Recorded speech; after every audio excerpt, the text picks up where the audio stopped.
Welcome to Mindless Entertainment. It is I, Jesse Milestone, coming to you on this Friday with both good news and bad news. I have a really bad feeling about this. Where people were just walking around, just jizzing force all over the place. He looks like he has been drinking soy from his mother's teat. Wrap yourselves in, guys, because we are gonna get mean! I got him! Great kid! Don't get cocky!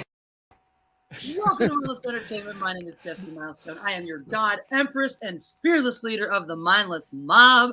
I am joined by two rowdy mobsters here tonight. We've got one Blow Jordan up here to my left. I didn't know we get to do fake names, man. I didn't even change my name. Etep's place to be reviews here, guys. If you don't know him, you should. If you do know him, you already love him. If not, make sure you drop him a sub. Descriptions, links are in the description below. So, Etep, say hello. Introduce yourself.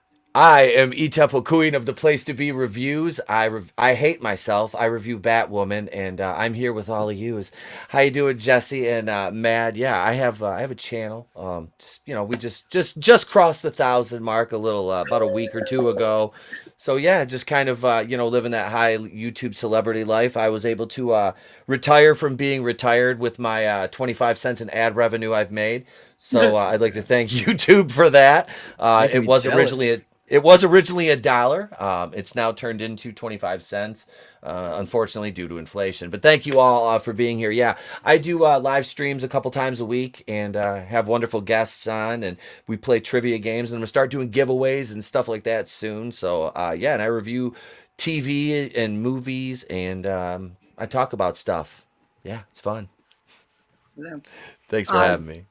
Thanks for being here. Down below, Absolutely. we have, for the first time ever on this channel, going by the name of Mad Gizmo. It's Mad.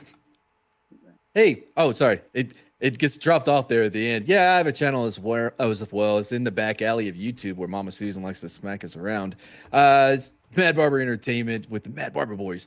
We do dumb things all the time. We do street spots where we watch after-school specials that are really bad. We also watch other things. We're watching a vampiric LP movie right now. It's fantastic. Good stuff like that. We do like a paranormal show sometimes. And I do unboxing with Bespoke, and I'm disappointed every time. Yeah, last time I got socks. Dude, you just got to do what I did. I made all of my unboxings 7 themed, and eventually I just started getting severed heads. It was amazing. I have a severed head collection. Yes. It's the best. Don't they give you some kind of like option to like at least hint at what's in your box though? Like, so that's the way the whole thing started is because I forgot to select which box I wanted. I was like, oh, I'll unbox it. Maybe it's a good video. And I was just like, what is this crap they sent? I was like, okay. And then people were like, oh, it's so great to see you be miserable. Keep doing it. So I did it until I got broken glass. I'm like, you know what? That's the end for me. we're going to call it. So yeah, I hadn't done it in a while, and then I've been Culture Casino and Grant Gregory and a few others. I'm like, come on, man, you got to do it, man. It's so awesome. And I'm like, fine, I'll do it. So like, yeah, I pay. It's kind of like my Batwoman, except I have to pay $50 for mine. See, mine's It's free. so It just dumb. costs me mental anguish and suffering, Yeah. and literally, dude, I was looking at the playlist. 82 Batwoman videos I've done. 80 freaking 2. Has there even been that many episodes? No, there's been like 50 some.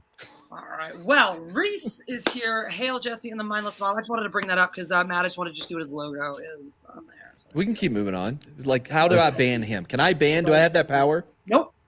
Fuck you. You do not ban my OG Eagles bros.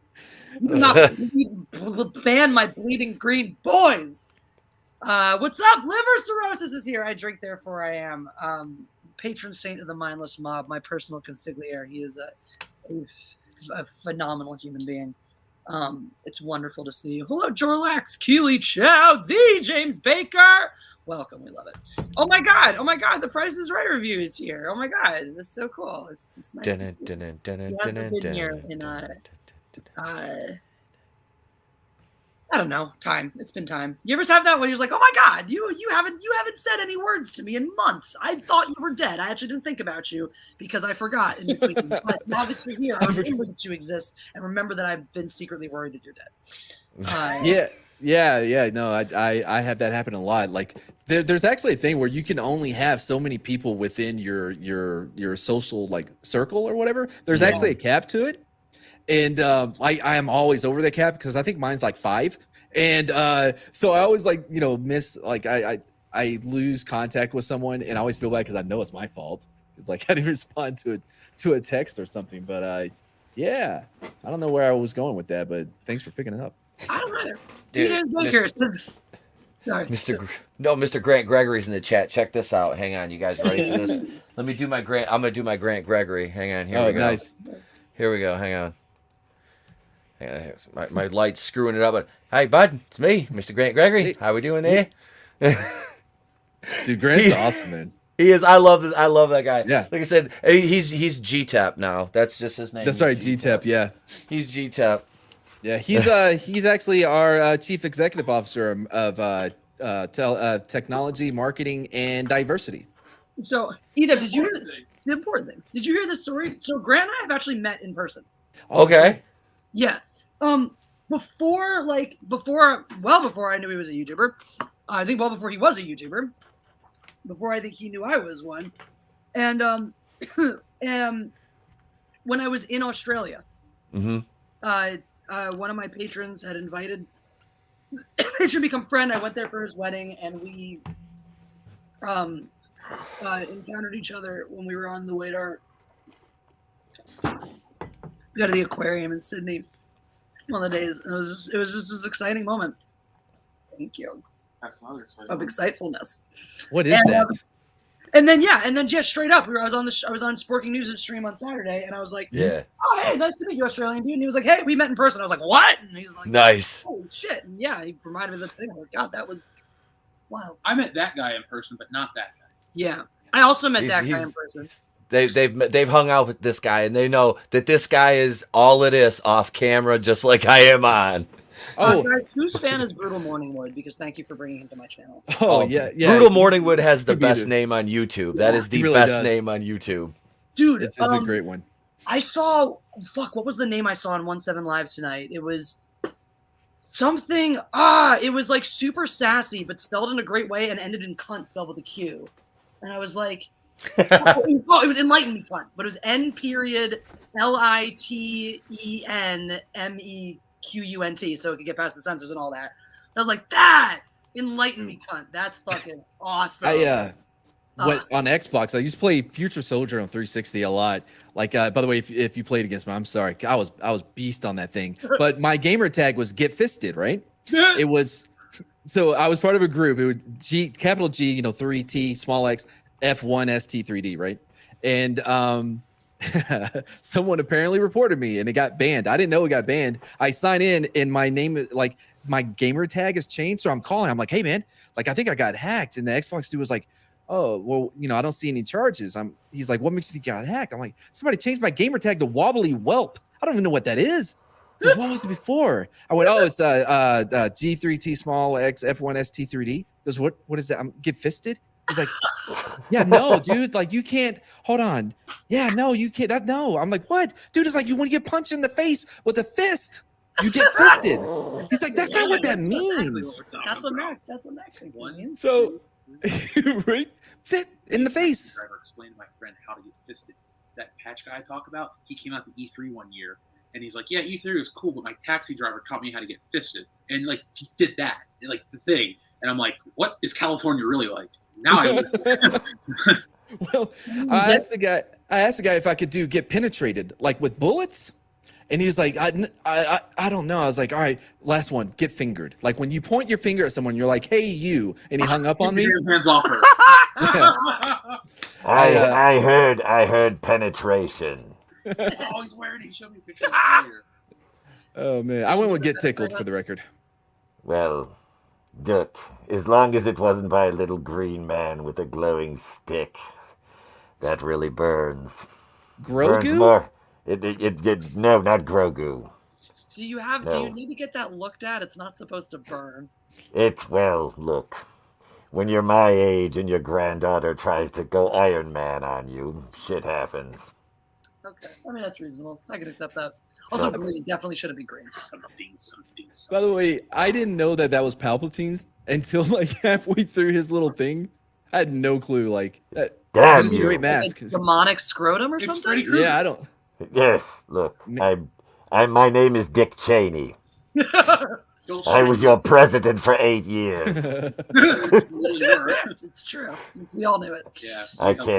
I can't breathe in this thing. I'll be back. North Dick Cheney. Dick Cheney, Dick Cheney was one of my favorite politicians, not because of, like, policy or anything, but like just the level of arrogance and like just. Did you ever see the interview where the reporter or whatever is like, everyone's so it's very negative about the war in Iraq. What do you think? Blah blah. He just goes, so. It's like what? Literally, he was the emperor from frickin' from Star Wars, dude. He was like, it's like he takes his buddy out hunting and just shoots him. And he's like, they're like, what? And then he apologizes. He apologized. Like, when he did it, he just went like this. He did like that, and Frolic started to play all. Dick Cheney's just like, whatever, I heard he left them a voice message going, hey, gonna need you to apologize for me shooting you in the face. You're getting a lot of heat over here. I hope you're not dead. Remember when that was our political theater, and we all thought, oh my God, how could it ever get any crazier than this? What? Well, hold my beer. You talk about theater of the absurd. I mean, to the point now where people are looking at George W. Bush and going, "Oh, he's so cute," Right? And he's just sitting there going, Patriot act.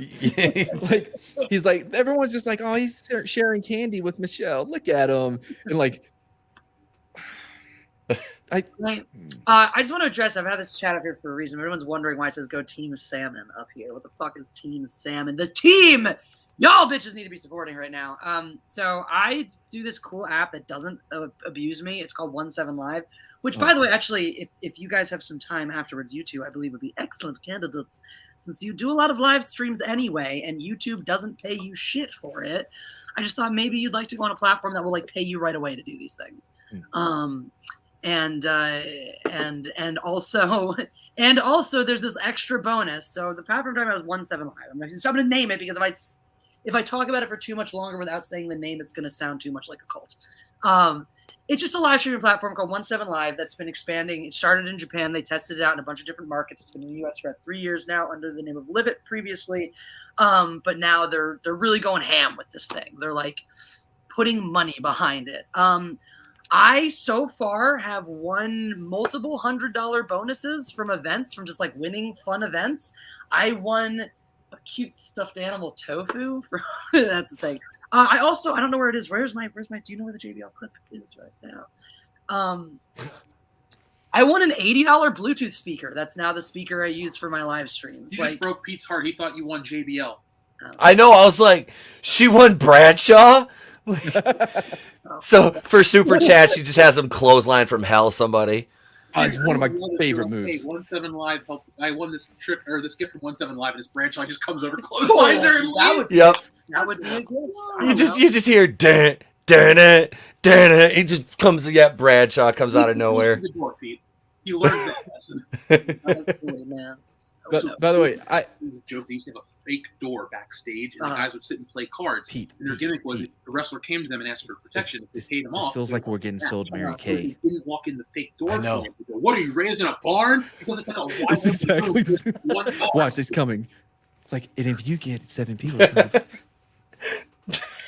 Anyway, as I was saying, the stiflehood. No, you don't get punched by wrestlers on this app.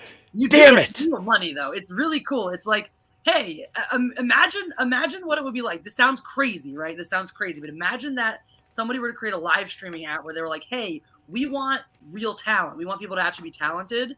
Yeah. So instead of making you do useless spinning your wheels for hours and hours and hours and hours to hopefully maybe one day eventually attract enough attention to possibly get monetized so we can pay you a couple cents if we feel like it. What if this app was like, no, we want our talent to be good and driven and motivated, so we're gonna have them audition and contract them immediately and tell them exactly what we're gonna pay them and be very transparent, and then give them all these sorts of opportunities to win prizes from things like, speakers to vacations to exposure opportunities. They have there's been there's an event going on right now where you can win 2 tickets to Disneyland. They're giving away tons of tickets to Disneyland or Disney World, I guess, based on whatever one you're close to. If you win that to Disneyland, Jeff, I expect you to sneak into the Starliner cruiser and you guys live stream from there. I'm not participating in that event because I was drafted into the live stream football league. Thank you very much. Oh, that's why you're wearing the Eagles? No, I'm wearing the Eagles because I hate Mad. No, keep selling me on this thing you want me to do. Go on. Freudian slip. I hate the Cowboys. I love Mad. He's the dog. By the way, I'm actually interested in this thing now. Oh, she's not listening. But I'm listening. I'm actually interested in this thing now. At first, I'm like, oh man, she's about to sell us some Mary Kay. Like she's about to say, and if you bring 7 talented creators with you, but nope. It is not illegit. It is not anything like that. It is legitimately. Yeah. I mean, they do a referral bonus. They do like if I were to get you guys to go and sign up, which is, by the way, I'm being very transparent about it because now there's no incentive. There's no like I don't have to do this. There's nobody. Right. There is no reason. I could continue streaming happily on the app forever and all of time without feeling any impetus or pressure to recruit people. I am actively and aggressively recruiting you because I am getting paid more money from this than I am on YouTube. And I only have like 1,050 followers on that app. And it pays out better. 1,069. Yeah. And it pays out better. What was that, you two? 69. No. Oh man, you're just jealous that you haven't found true love yet. That's their thing. They got their thing. I live with my girlfriend. She's in the other room. She's working, of course, because I'm not making money, so somebody has to. Does she instantly do this anytime one of you? Oh God, no, no. But we do get songs in our heads, like in my head. The Cranberry song. In your head, in your head. That was terrible. Zombie. But yeah, I'm a singer on the. I mean, like funny. That's how Dolores should sing. In your head, what's in your head? Cleveland. Oh, God damn it! What's in your head? I said, damn it, boy, what's in your head, Bobby? See, now I feel like propane. Hey, so since we gotta audition for this, what do you want to do like a skit? I think so. Oh, sorry, we're having sidebar conversations like you guys. I'm all on board. So anyway, so Team Salmon right now is what I'm repping for the LFL, and my team is totally gonna win.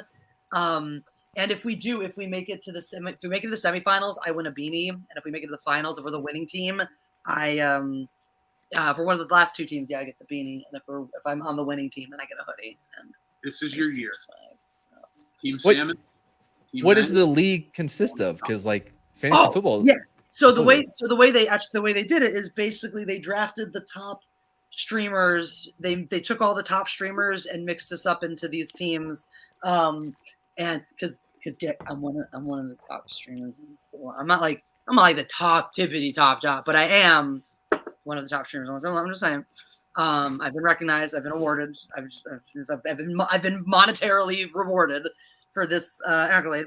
And I'm just saying, I'm not saying I'm not the greatest thing to ever grace the internet, but I'm just saying that if I, in this period of time, have already worked my way into this position, this is why I'm also really pitching people aggressively in this app right now, because it's doing all these things. There's all this money behind it, and it's in its launch period. It's in its perfect window of if you get in now and you're one of their people, they're like giving jobs to their top streamers right now. Yeah. Like in company jobs while still putting you as on the face talent. Like you were with billboards and all this shit. I'm like, this is the fucking future here. This is the future. So it's like, being like full-blooded Sicilian, right? Like before you even come over to America, like you're a made man because you've been there since the beginning. Exactly. Now, on that note, actually, that is kind of exactly how the app works, though, because community is a thing. It's like community is important on YouTube, right? If you have a community on YouTube, you can help drive traffic to each other's channels, and that will, help get you more attention, and slowly over time, you'll help each other out, right? That's great. So 17 Live has an achievement score. It's basically like taking your algorithm score, how good you're doing with the algorithm, and plastering it live for everyone to see as you're streaming. They have a hot page, works like Reddit. The more popular guys go on the top. But at the same time, you can schedule content. Like if you're like, hey, 17 Live, I actually took the time to plan out a show that I want to do and it's good. They're like, cool, we'll recommend you to the top of the page. Like this Friday, I got a friend coming over. We're doing Comfy Bitches. We're just doing a riffs track in our giant floofy outfits as two women doing, you know, romantic movie for Valentine's Day. But we're going to be recommended because I took the time to write out exactly what we're going to do. We have a little plan so that people, everyone who comes by feels like they're watching a legit show. Yeah. And so shit like that.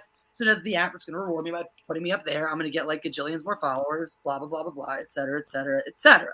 I'll bore you with all the gory details, so essentially with that achievement, that pretty little score that goes right on the front there, everything that you do on the app has an impact on it. Dropping likes, which you can do infinitely unlike something like YouTube, will boost a streamer's achievement score. Simply commenting, demonstrating your engagement, all these things that they tell you on YouTube. Oh yeah, they tell you these things help your algorithm. On this app, they fucking do, and it fucking shows you one-to-one exactly, oh, this many people watching, boosts it this much, this many people commenting, this many people sharing, this many people liking. They give you a fucking roadmap. They're like, hey, every day, try to hit these metrics for your streams. That'll help you grow. And when you do that, the app has ways to reward you for the shit that you do. So it's like working, or it's like, oh my God, what if we took this thing that we already treat like a real job because we're dedicated and passionate about it and actually got treated by the people we're working for like we're doing a fucking job. So if that sounds appealing, and yes, and that cooperative community environment, hey, Mad, you let me know that you're streaming right now. Cool. Me, Etep, Jeff, everyone else, we jump on the app for half a fucking hour to snack you up. That's this totally free thing where every 5 minutes we can give you a snack, and then it's a 10 back at the end. And then if you hit 1,000 of those, now every stream you start with a plus 4,000 achievement score instead of 0. So all these things, really obvious, easy things. Great. That's an automatic boost we can give each other. Hey, I'll join your army for a couple. It's like joining each other's Patreon basically for a couple bucks a month or whatever. And then you get a super boost every time you go on. And that's simply by getting 4, 5, 6 people in a little community together to say, hey, let's all do this together. Okay. The amount we can boost each other up on this app is ridiculous. So, and they want that. They're actively encouraging. That's not like YouTube, where the second you find a way to, boost your rankings, they try to shut it the fuck down. Yeah. 17 Live is like, no, this is all about you and what you can do on here, and whatever it takes. If you're doing it, here are all the systems. They closed. There's a couple loopholes that they'll close, but for the most part, these aren't loopholes. These are the way they want you to do it. They want you to build community. They want you to bring other talent on. They want you to, boost each other up. So now is the fucking time. Anyway. Look. So I have been in the cult before, not for very long. I left. So there's no e-meter. Like I don't have to reach some level of OT to get some like the higher end like support. Nope. Okay. Elron's gonna want to meet you personally, Mad. Yeah. He works for 17 Live. He came back. That would make sense. Yeah. He survived death. Zimu is benevolent and great. Yeah. Well, that's the crazy thing though, is that I don't even know. I hit a threshold, I guess, for being one of those top streamer people, and then 17 Live just assigned me a talent manager. They're just like, hey, you have a talent manager now, and she's gonna check in with you, and like we have like meetings once every other week. I love her. She lives in the UK right now, and she's gonna relocate at some point. I'm like, I can't wait because I can't wait to be your best friend. And, I'll be honest, I need structure. Like I need structure. Like I don't do good on my own. Like I'll have great ideas, but I'm not gonna follow through with any of it. Same, fucking same. Well, join the cult of the mindless mob. We are growing in leaps and bounds. What's it called? I meant the friendly mindless mob. We're the mob. It's just like like a group of people. Yeah. What is it called? 17 Live. Is it on? It's in the Play Store or whatever. Yeah, it'll be in any of your app stores.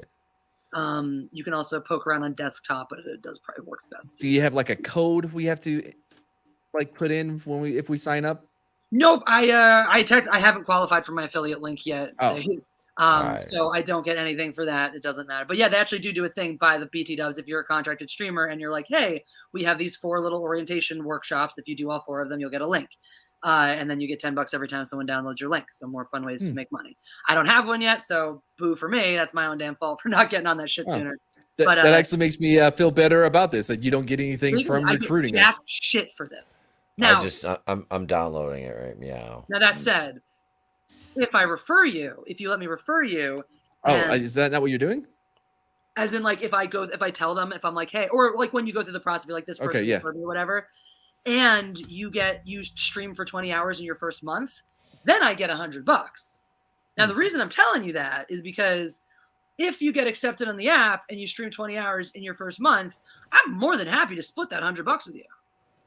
I'm just saying that's free money for me. The fuck do I care? Or I'll take that $100 and I'll invest it into coins for your app, towards your app. Like, or you could, I don't know, just like, hey Jeff, remember that mad guy? He's cool. He does very well in your streams, or something. Or buy more Eagles jerseys. I would buy a Ron Jaworski jersey if I was you.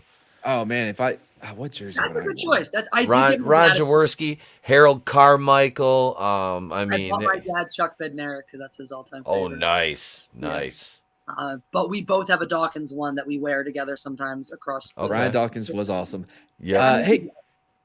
You can't say no. He's Hall of Fame now. You can't say no to Dawkins. True. By the way, I hate the jersey number change. It drives me insane. Seeing like middle linebackers with the number 7. When did that happen? That's so annoying. I was like, this shit's like college football now. I was like, I got a freaking a middle linebacker wearing number 1. Yeah. I'm waiting to see like a number 52 wide receiver or some shit. Yeah. You know where this all started? It started with with the NFL giving in or a couple teams giving in to the guy who's like, but this is my lucky number in college. Yeah. And they do it 3 or 4 times, and that becomes a fucking floodgates. And everyone wants to play in the lucky fucking number. And now no order. There's no order anymore. It's all fucking chaos. Yep. I hate it. It's this slippery slope, man. Because it's just, oh, hey, we're football. We want to do more. Let's do more things to alienate our viewers. Let's do more things to make it to raise the barrier of entry. Right. The game. Like, hey, it would be great to have these little shorthands when I'm trying to explain the game of football to somebody, and instead of having to fucking remember this guy's name and understand his position based on where he's standing on the field, since you don't know his fucking name and his jersey number is no goddamn indicator. Yeah, I've had to start going over different coverages with my girlfriend so she can understand because of the change. I'm like, no, all right, so you have the nickel package, right? This is a big nickel. This is a 3 deep nickel. Right. Yeah. Yeah, this is called quarters. And what are you going to see here? You're going to see the rotation. Yeah, no, We're waiting for Chip Kelly to come back and revolutionize the game with a $50 package. Thank you very much.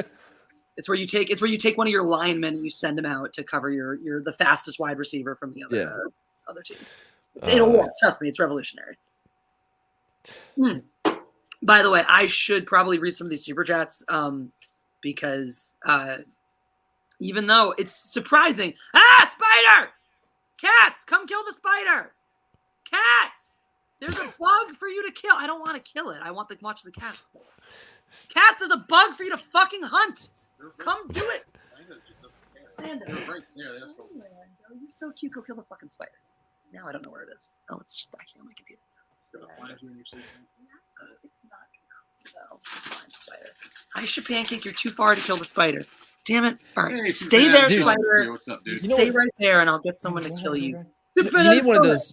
You need one of those salt guns that I have. I don't know where mine is, but you cock it. It has salt, and you can take out spiders with a couple. Yeah, it's like that's for cool flies and everything. Yeah.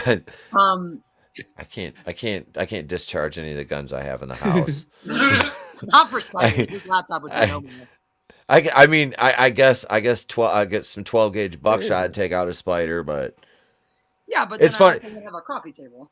Yeah, see, that's the problem with it. The spider's gone, but Dale Gribble, your pest control problems are solved, but so you need a new coffee table. I can't do a Dale Gribble. I got trapped on a toilet. I had to sit on the toilet with my salt gun because there was a spider in there, and he was trying to attack me while I did my business. So I could sit there and I had to watch for him. Not gonna get fire. Me. He's having a firefight on the toilet with a spider. I love the firefight. Andy McCall, thank you for the super sticker. It said mood. Andy, also the town hall, also my right hand man over in 1711 in the Mindless Mob. Great dude. Dropping in to say hi. All hail the Mindless Mob. All hail. Also, peddles chickens. I'm not sure how he makes money with the chickens, but he does something with chickens and there's money involved. D. James Baker likes to drown them for fun. It's good fun. It's a good time. What's that? What? Wait, what? D. James. So, okay. Here's what happened. this is all because the way 17 Live's monetary system works, it's kind of like when you do an app with games where you like buy their coin.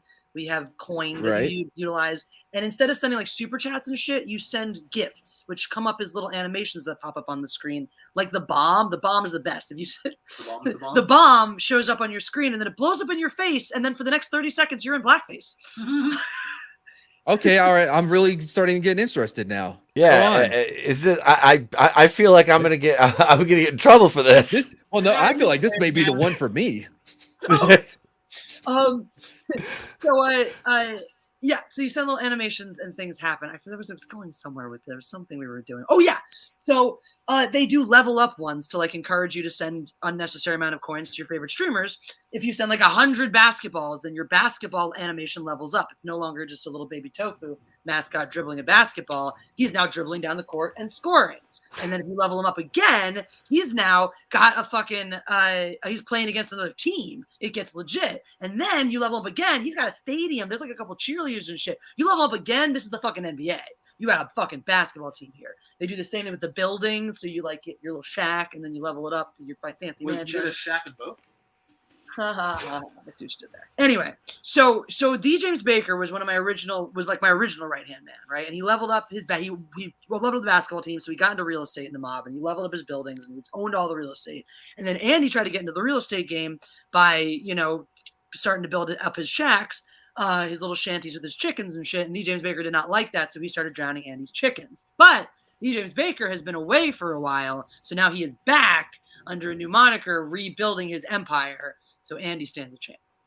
And are the chickens safe? Are they all right? Some of them have been drowned. Oh, Many of them have been drowned. Andy, I will not try to sign you up for crypto. I will fight against anyone who does. Feel like Vader on the table. Are the chickens all right? Are they safe? Mad, please say this out loud. No, I can't. Y'all have that card. I don't. I will not. I don't know if you guys were there on Sport Kings. Mad was there. I was there. I was toe to toe. I was like, no crypto. I'm anti-crypto. It was interesting. It was a good 2 hours. I'll say it. I don't care. So when she talked about the bomb giving you blackface, I started immediately thinking like, what could blow up in the face to give you Jew face? A dreidel. Yeah. See, that's what. Yeah. I think a poorly cooked latke. Ooh, actually, that would be perfect. You have a grease explosion from your latkes, and then you just suddenly are wearing a hat. Hey, that's why I have. I was gonna start doing it, but I have a hat that'll protect me from that. There you go. No, I can just wear. I can just wear this. I'm Raiden. It's fine. So an egg roll would blow up. Chinese ex-boyfriend used to tell me that the Chinese are the Jews of the Orient. So that's it. Well, actually, aren't the Chinese like white adjacent now by like college admissions? Their college admission standards. Asians are white adjacent because the colleges are mad because the Asians do well in school and there's too many of them, so they can't give them scholarships anymore. So they dub them white adjacent. So, yeah. That's how that happened. Right. Fair enough. Bill in the box says, love the stream, Jess. Oh, by the way, Jeff, just backed your anti-wokeness. Holla! Thank you. Back WOKEBUSTERS, everybody. I'm waiting till Thursday. We're closing it on Thursday. Yeah, watch it jump. Yep. Refresh. Boom! Holy shit. Wait, okay. It's climbing in leaps and bounds. Yesterday. Be there or be square, the very first opportunity. Because by the way, guys, I don't know if you know this. I don't know if you've been following WOKEBUSTERS the comic. This may be its very, very first run, but this is not going to be the last you hear of WOKEBUSTERS. This is going to be one of the biggest pop culture projects of this decade. And so you have but a few more days to be one of the very first people ever. 4 days to be one of the very first people ever to say that you backed this project. And these books are all this is going to come with first edition shit. I actually just need to tell people I got them to make this announcement now because I just made the decision. But like these books will have first edition foil. So if you backed it once, consider going and backing it a second time so you have a copy to sell for when you're destitute in a few years because you're not going to have to choose. Like I've never done this before. I already placed everything out. I'm really excited to make the official announcement and tell people about it. But these are first edition books, so you'll know for sure. No one will ever be able to say it's not. Bill in the Box, also thank you again. And I hope you still feel the same way about this stream now that it's gotten vaguely racist. The Clown World Review says, I have $2. Thank you. The Clown Hail, World Tony. Yeah. Now I have $2. Happy belated birthday, man. Happy birthday. Oh my God. Now, Andy's just setting me up to make me tell this story because he's going to be like, what? EBS kicked you from Comics Game? Andy helped me write a very offensive Mad Libs story, which I guess I should read to you guys. We are going to play Mad Libs later, so. And EBS kicked me from Comics Gate. So back to chicken farming. So we were going to draw this comic together based on this story that we wrote in Mad Libs. Spider! Han, look. Hey, Do y'all live in a? There's a lot of spiders there, right? Same one. It just started crawling Pete, again. Pete, are these real chickens? Are these real Critter! chickens? I think they're talking about real Or chickens. digital? Like, It felt digital. And did they say that one dude was in the mob? Look, yeah, he was in the mob and he was drowning chickens because of Yeah. an insurance protection racket. Okay. That's right, That's- Kirby from Chipotle. That's what I gathered. Better! Oh! I know where he came from. I actually know exactly where he came from. This is one of the weirdest interview styles I've ever seen. Legitimately, when I went to I know. the thing in my backpack, I was like, I swear a bug just fell in. God damn it. And so it probably crawled into this thing. Fine. Take it outside. Maybe I'll kill him. I don't know. Should I kill Who's him? EVS, by the way? I don't. Ethan Van Sciver. He's a guy. He did some comic stuff. He's cool. I like him. I killed it. Oh. I know. I The felt one bad. time I was going to say, I'll take it. Oh, really? I was actually going to take it outside and throw it up the balcony. No! That was terrible. I killed it for no fucking reason. Don't feel bad. It deserved to die. Yep, it had it coming. Like he didn't know Honestly- people lived here. That Straight up, spider was walking all smug. You know guys he think I'm was. Such a dork. You guys think I'm such a dork. You know why I really killed it? Because I was like, oh, now that I realize it's probably a spider that traveled in my backpack from somewhere else, I've moved it out of its ecosystem, I've destabilized it. It's probably, I don't want it here anyway. It's going to fuck with it. If I have a natural ecosystem of spiders already, it's going to fuck with my natural house ecosystem of spiders. I can't let that happen. Yeah. Huh. That's what I was thinking, Mad. You know, that was my first thought. I was like, oh no, the ecosystem. I was like the natural spider ecosystem was Right. definitely You don't know. going to be You don't shocked. fucking know. There was a spider. You don't fucking know. If you move a Speak of spider, myself. I also, I didn't like the way it was crawling around. It just was. Oh, yeah. See, it all came down to the way that spider was That's right. crawling. It was like this. He just had an aura about him. You knew he was going to be trouble. You knew he was going to be Bill- trouble. Bill the Box, thank you for the super chat. Go figure, I caught y'all with a mouthful of food. Best shout out ever. Hopefully you shouted your food out of your face at the same time. Yeah, like that. That's the best. The only part. thing I have to eat are edibles, and I've already had like 3 tonight. I don't think I should That's have any. Well, look, Now I this just. morning when Phil ate the whole bag. Dude. That was Oh, holy shit! Yeah, he's like, "When are these gonna kick?" Just don't worry, you'll know. And then all of a sudden, Phil, who's like a big dude, is just like Phil makes just sitting there. Isn't that weird? Yeah, I'm in Texas. I've lost. And I lost my dealer, so I don't have access to anything now. Oh, that's because you live in a stupid place where you can't. Yeah. Yeah, see, I have a medical Here, card. Hey, but- Mad, let me help you out, buddy. Yeah. Do you need some assistance? Where's These your? are these cost like Oh, Yeah, these were Are all. those Hey, the, what are do you, those what do you, the first edition? I got a couple bags of just goodies right here. If you want to. Cool. What's your favorite, Pete? We've Cool. got let's see, we've got the cherry berries, blue. What is this? Blue Raz Dream. Yeah. And the sunset orange or sunset tangerine, wow. sunset orange. And then these over here are the sour strawberry lemonade. These are freaking delicious. Yeah. Awesome. Yo, we have this one brand now, Stizzy. That there are a lot of places. Stizzy makes they got all the shit now. They started with their own little cartridge thing, with their own special kind of cartridge. Yeah. And then they were like, oh, we'll make dab sauce and shit. And then they're like, we'll make edibles. And apparently their dabs suck, but their edibles fucking they're high potency and they're fast acting. So Yeah. normally for us, we're like, oh, we need 100 to start feeling something. We split a bag of that at 50 each, and we're like, Yep. in like 15 minutes to make that. So I've never had an edible. No. Oh, they're freaking. I got homemade I'm in ones. Texas. Like when I had COVID, I couldn't sleep for like 3 nights. Like boy. it was like I had like body aches and shit. So I would take like one of these cookies. Normally, like this lady makes them, and you can only eat like a little ass bite of it, and you're out. Like I was just like, they're peanut butter cookies. I'm just like, ate the whole freaking cookie. I'm down in like NyQuil, and I'm laying there. I'm laying there in my bed like after 2 hours, like tossing and turning. I'm like, I can't sleep still. Get up, walk around, eat another cookie. So finally, I went to sleep. I had like 3 dozen of these things. Like I was only sick for like about it was like 6 days where I was actually like kind of sick. I ate like almost a dozen and a half of those things while I had COVID. I was like, that was the only thing I could get myself to sleep. You know, it was like the freaking NyQuil, which now I started taking melatonin. I'm all bougie. I have like a sleep mask and everything. My wife's like, really? Like, really? I'm like, God, yeah. I'm like, just suffer through the night like melatonin regular and sleep men. mask. Jeff's still using weed in a t-shirt. So. But by the way, because I have sensitive eyes, so I just put it over my face because I don't like the face mask. It's too tight on my head. So I have a problem with it as well. I can't. It just feels weird on your head when you try to lay on your side. Yeah. Well, look, my face is so big it never covers under here, so it just sits over my eyes. I'm getting light coming up the bottom. It's like, why wear one of these fucking things? I got used to getting blindfolded by fetish hookers, but that's another story altogether. That just and now's the time to tell it because.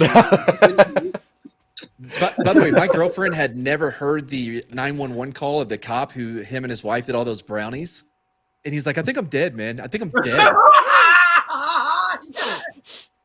I think we're dead. Are we dead? That's my dad and mom and one of his buddies. My dad's a retired cop.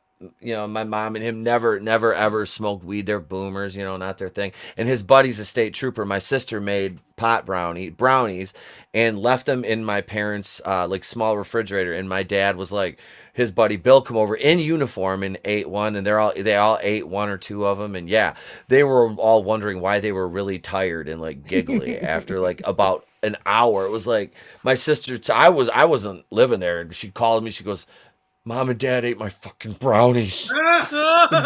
Bill was in uniform and he ate one. He was in his cruiser. Like, yeah, Bill. Yep.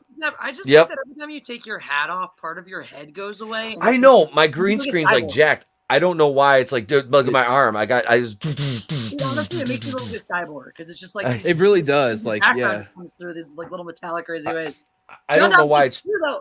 I need to figure out a better way to fix. Jesse makes 1-7 Live sound like Amway. Like, how do I fix this thing without making it sound like? Well, when you started, I'm like, great. Here comes the pitch to buy Mary Kay. Like immediately, that's what my thoughts were. I mean, it's just like it's the thing is, it's like it's one of those things that it does sound too good to be true. And it's like, what's the catch? The catch is it literally is just like any other job where you have to put in the work and the time and the effort, you know? Right. So, but if you enjoy live streaming as a job and planning streams and doing streams and literally getting to do this. If you enjoy, the way you said, if you enjoy live streaming. There you go. The way I was saying, like, everyone's like, Yep. I do like the live stream. Before they even have to listen to anything else, they've already made up their mind. I like live streaming, and everyone that's on board is now going to listen even more. That's fair. I mean, because that's really what it is. It's like it's a way to marry the two. It's a way to like, because that's the lie of the joy of starting a YouTube channel, right? Is that you'll have the freedom to do whatever you want, say whatever you want, blah blah blah. You'll have the freedom to conquer an empty void unless you actually bust your ass to build an audience. At which point you'll then be a slave to the algorithm to maintain that audience. So what kind of fucking freedom is that? It's you're just working for another job, but you're not getting paid. You're not getting benefits. You're not getting this. And so we get stuck in this place where it's like, it kills me to keep doing this because it's crushing my soul because it's not fucking giving me anything back for it. But it kills me it kills me just as much to say no and to turn away and to go take something real. And so I really, really enjoy this platform because it's a very self-directed. It's kind of, I think that's why I took to it so immediately too, is because I'm very immediately turned off by any platform that is like you have to do these many hours, you have to do these many things, you have requirements. I'm like, no, I don't schedule in time and blah and this and that. But very, very few platforms are willing to reward you like a true employee without putting in that kind of dedication and time. And 17 Live has just figured out how to do that. They've figured out how to basically say, we will reward you at the level you put in. If you want to be a casual streamer that makes a couple pennies, cool. There's no problem with that. And you're never going to run up into any issues for doing that. But also, if you want to push yourself to being a career streamer, to doing this as your day job, to even working behind the scenes and having other opportunities and responsibilities there, to using this as a way to leverage a legitimate, artistic career, then they're there for that. So I think if you focus on like, hey, if this has a actual path that you can see and to be successful, or to at least to be able to earn some type of revenue from what you do. Yeah. And because that sounds a lot better, but then you're like, oh, but if you hit this mark you get a prize, and that's when I start thinking like, oh, I've heard this before. Like, oh, see, does that make sense? Okay, yeah, because I think then I'm just not explaining it correctly. Where you're right. Where everything that the way you interact with the app is, here is the way I do it. I earn these coins. These turn into a dollar amount at the end of the month. That's my base understanding of how my income works, and that's unchanged. That doesn't change. Just like a company would give you an incentive bonus. If you hit certain earning thresholds, you will receive an additional monetary bonus based on those earning thresholds. In addition to those earning thresholds, they run these events during each month that you can choose to participate in or not. Yeah. Participating in an event, if you're a competitive enough streamer, is literally just another. It's like, hey, I want to enter this contest and give myself an opportunity to win an even bigger prize on top of my base earnings, my income, my earning bonuses. Yeah. Yeah. See, that sounds good. It's just like, and your excitement level is really high, which I know is a good thing for a lot of people. But I immediately go, what are you trying to do? Where, like, you know what I mean? Because again, I've been in the cult a little bit. And, yeah. Exactly. And that's why it's like, I kept waiting too. I kept waiting for it to get shitty, or for something to get bad about it, and everything I saw just kept reconfirming. And basically I was like, this is one of two things. This is either a big bubble and shitty thing that's going to explode, or it is legitimately a new competitive streaming service that has a solid business plan and is expanding into bigger markets. And the reason why I feel confident in the second over the former is that's what I always forget too, is I'm always like, oh God, is this worth it? Is this good? Is this blah? I'm like, why is this so different? Why does this feel so different? And why isn't that scary? It's a Japanese-based company. It's when you think of it from that model, everything they're doing suddenly makes sense. That does make a lot of sense. Japanese businesses operate where you have a ethical baseline in the way that you do business. You have a level of transparency. You want to build collectivist communities. Community building is a positive part of growth. Fostering that kind of cooperative competition is a classic part of their economic growth pattern models. And I'm like, oh, so it feels so weird and wrong and different, realistically, because so many American models are just doing it wrong. Is why it's like, God, this feels so weird. This feels too good to be true. No, because literally there are better ways to do shit. We've just all convinced ourselves that that those models won't work because everybody who is telling you that those models don't work is trying to sell you a pyramid scheme. Right. Yeah. So it sounds like, yeah, it's like if you're watching MXC in its original context. Oh, Takeshi's Castle? That show. Yeah. But like if you're watching that in the original context, like without the dubbing and everything, you're like, what is happening on this? Yeah, why are these American people playing baseball? Right. Oh my God. Andy McCallum. Culture has been setting up phishing emails posing as a Nigerian prince. He also scammed me out of $15K to invest in crypto. He seems so honest. Oh, listen. It was the hair that brought you in, wasn't it? It was the hair. Yeah. I don't trust anything he says. I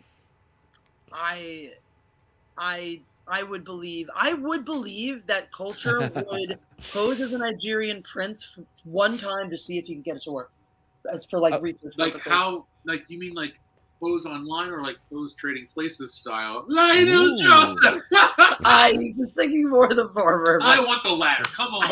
Yeah. Right. Let's make it interesting here. But Gregory, I think you three should be in a sitcom together. You have great chemistry. I don't know, call it Jews Company 3 a crowd. It's okay, we'll workshop it. I was thinking 2 Jews and a Gentile 2.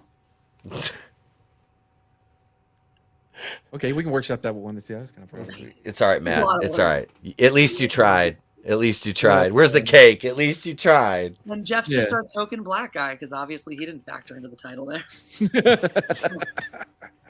Every good show. Oh, needs a token look, black guy. there's diversity and inclusion, and then you're just doing it too much. Like now you're Well- just trying to Well, flaunt it. Honestly, well, look, Grant Gregory is the diversity and inclusion officer at Mad Barber. That is true. Yeah. So I would you like know, to just reflect on a time, and it's unfortunate that this individual in this stream is now anathema to me because this was a great stream.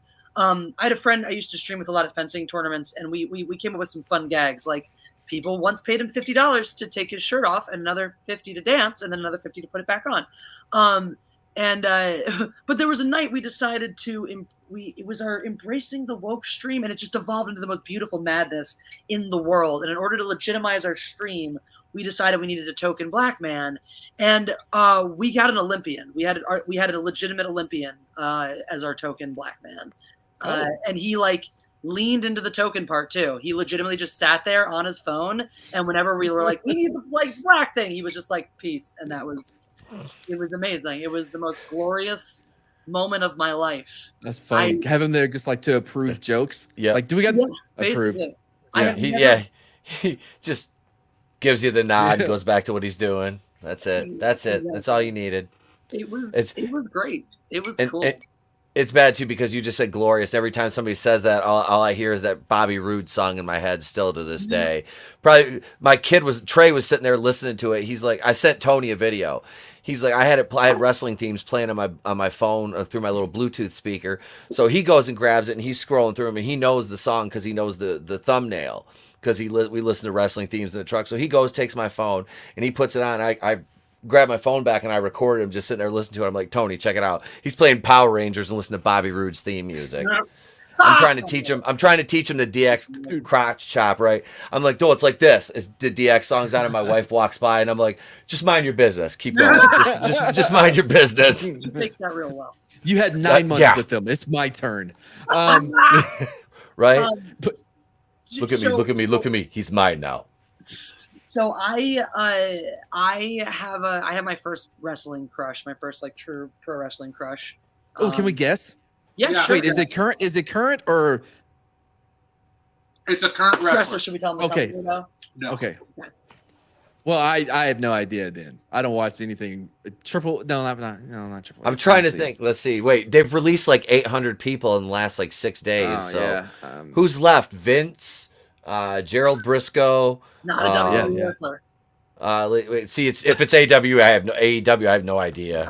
See, You'll know this guy. That's where you're missing out. He's Yeah. one of their big originals. Just guess a couple. Who have you Not heard of Undertaker. He's let's see. Wait, so you got in AEW, you got Jericho, MJF. Oh, AEW. MJF, MJF, Who? MJF, DTF for MJF. Who? MJF, Maxwell something Friedman. You think he's Do one I of know them? him? Do I know him? Yeah. Like under another. He's another, was. Yeah, you think?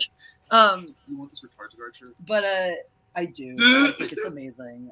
He's called the Hebrew Hammer. Maxwell Jacob Friedman. Yep. His gimmick. He is a super heel, and his gimmick is just to be a spoiled douchebag, rich spoiled kid who has the chops to back it up on the mic and in the ring, and like. Even though he is the exact type of person, this is what I said to Jeff, he's the exact type of person I would abjectly hated in high school. But he's a character, so it's a parody of it, so it's making fun of it, so I love it. And he just makes me so happy. Everything he does, every time he gets like yells at somebody or pulls a dick move or runs away, I just smile. Like it just brings me joy, like in a warm way that no, celebrity crush has done in a long time.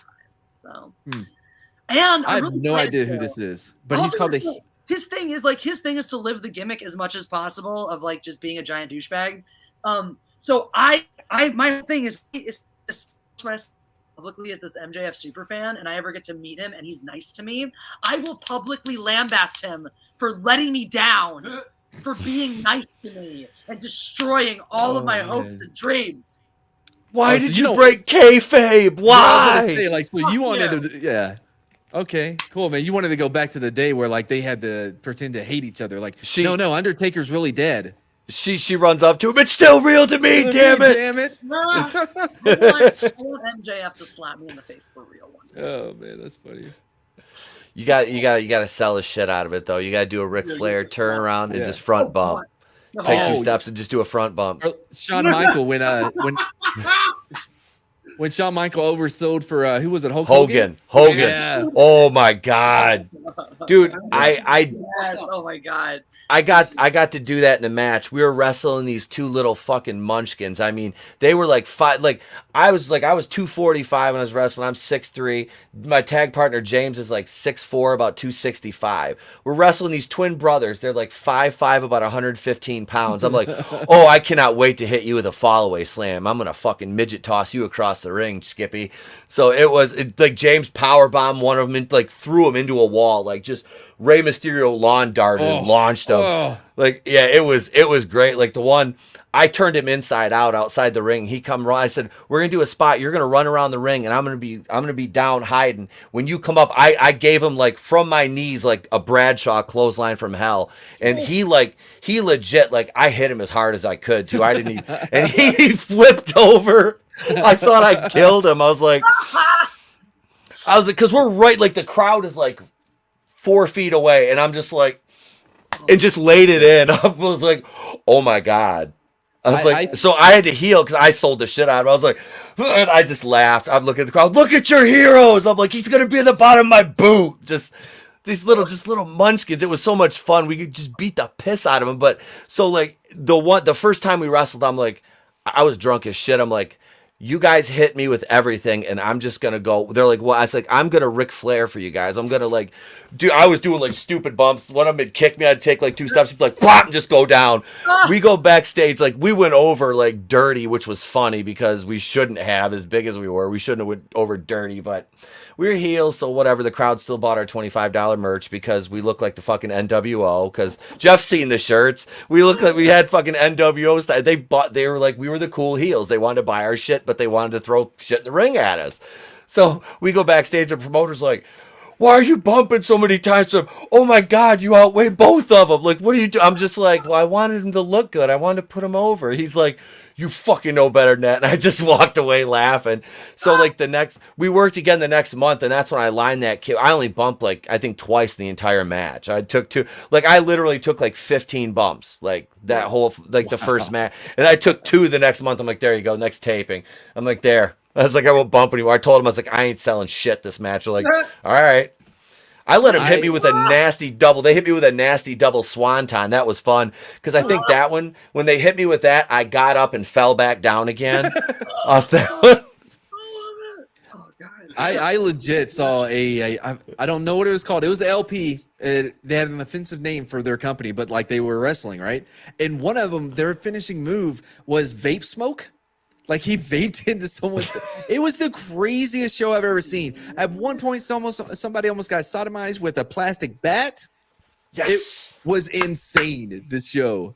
EC Dub says the only wrestling movie he knows of is The Wrestler and Nacho Libre. Bro, Ready to Rumble. Ready to Rumble is like one of my favorites, man. Good. Yeah, that is always one of my favorites. I don't care. It's about WCW. That's right. Crowd him, kid. I will rule you. Yes.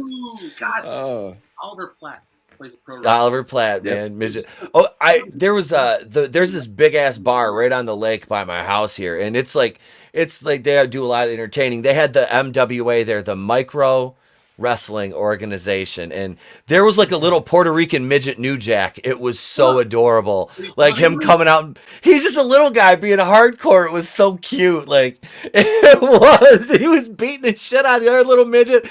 If he would have came out to Natural Born Killers, it would have been the shit. Like I would have fucking marked out. Like he's coming out. If they would have had another little fat midget and called him Midget Mass Transit, it would have been even better. If he gigged him, he gigged him too hard. card. Oh, I mean, that's very inside baseball, by the way. There's so many people in the chat like, what? What's a midget mass transit? Yeah, like, Oh yeah, messed them up. yeah, He that's did. terrible. He's Yeah. like New Jack. The motherfucker said he wanted color. I gave his ass fucking color.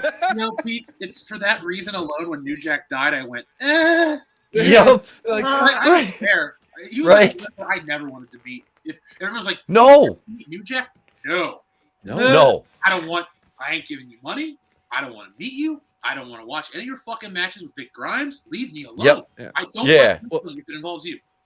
especially towards like the end. You know what I mean? Like he seemed okay. Like beyond the mat for whatever reason. Him and the dude Him and the that Iron was- Sheik and Honky Tonk Man were hanging out. Yeah, well, the guy that was making Beyond the Mat, he was like, Oh. my favorite guy was New Jack. He loved hanging out with him for whatever reason.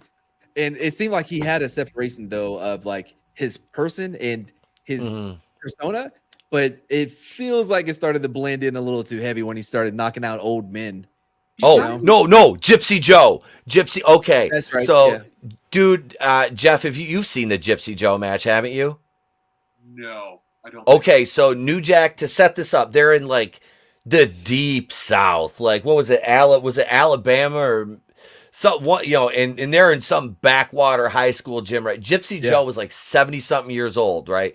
This grizzled old indie veteran, and New Jack. I don't know how old Jack was at the time, but let me put it to you this way: the crowd was not too friendly to New Jack verbally. To be very, very kind, and you know exactly where I'm going with that. It was So- just a work, bro. It was just a yeah, work. They were yeah. working him. No. So New Jack is like literally at one point just beating the living shit out of Gypsy Yeah. Joe with like steel chairs, like legit, like it's a shoot. It's not a work. It's a shoot. And Gypsy Joe, like, he's no selling everything. Like, Jack's hitting him with everything, and he just like won't go down. And it was the most disgusting thing I've ever seen. I was like, he's gonna get hit with elderberry. He beat the piss out of that Yeah. old man, and Gypsy Joe would not go down. Or if he did, he got back up. Like it And was. I think New Jack was like that no selling motherfucker. Like he was like, Yeah. legit- He was pissed. he was- barely made it out of there.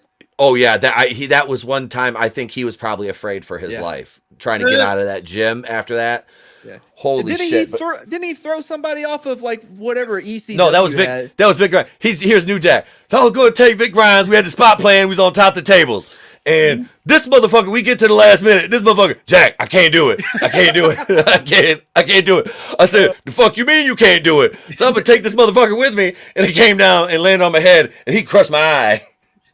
Oh man, dude, that's one of my Fucking- favorite stories, man. But you have to see the tables that we're talking Yeah. about that are stacked. And They how were high stacked they up go. like 20 feet fucking Yeah. high.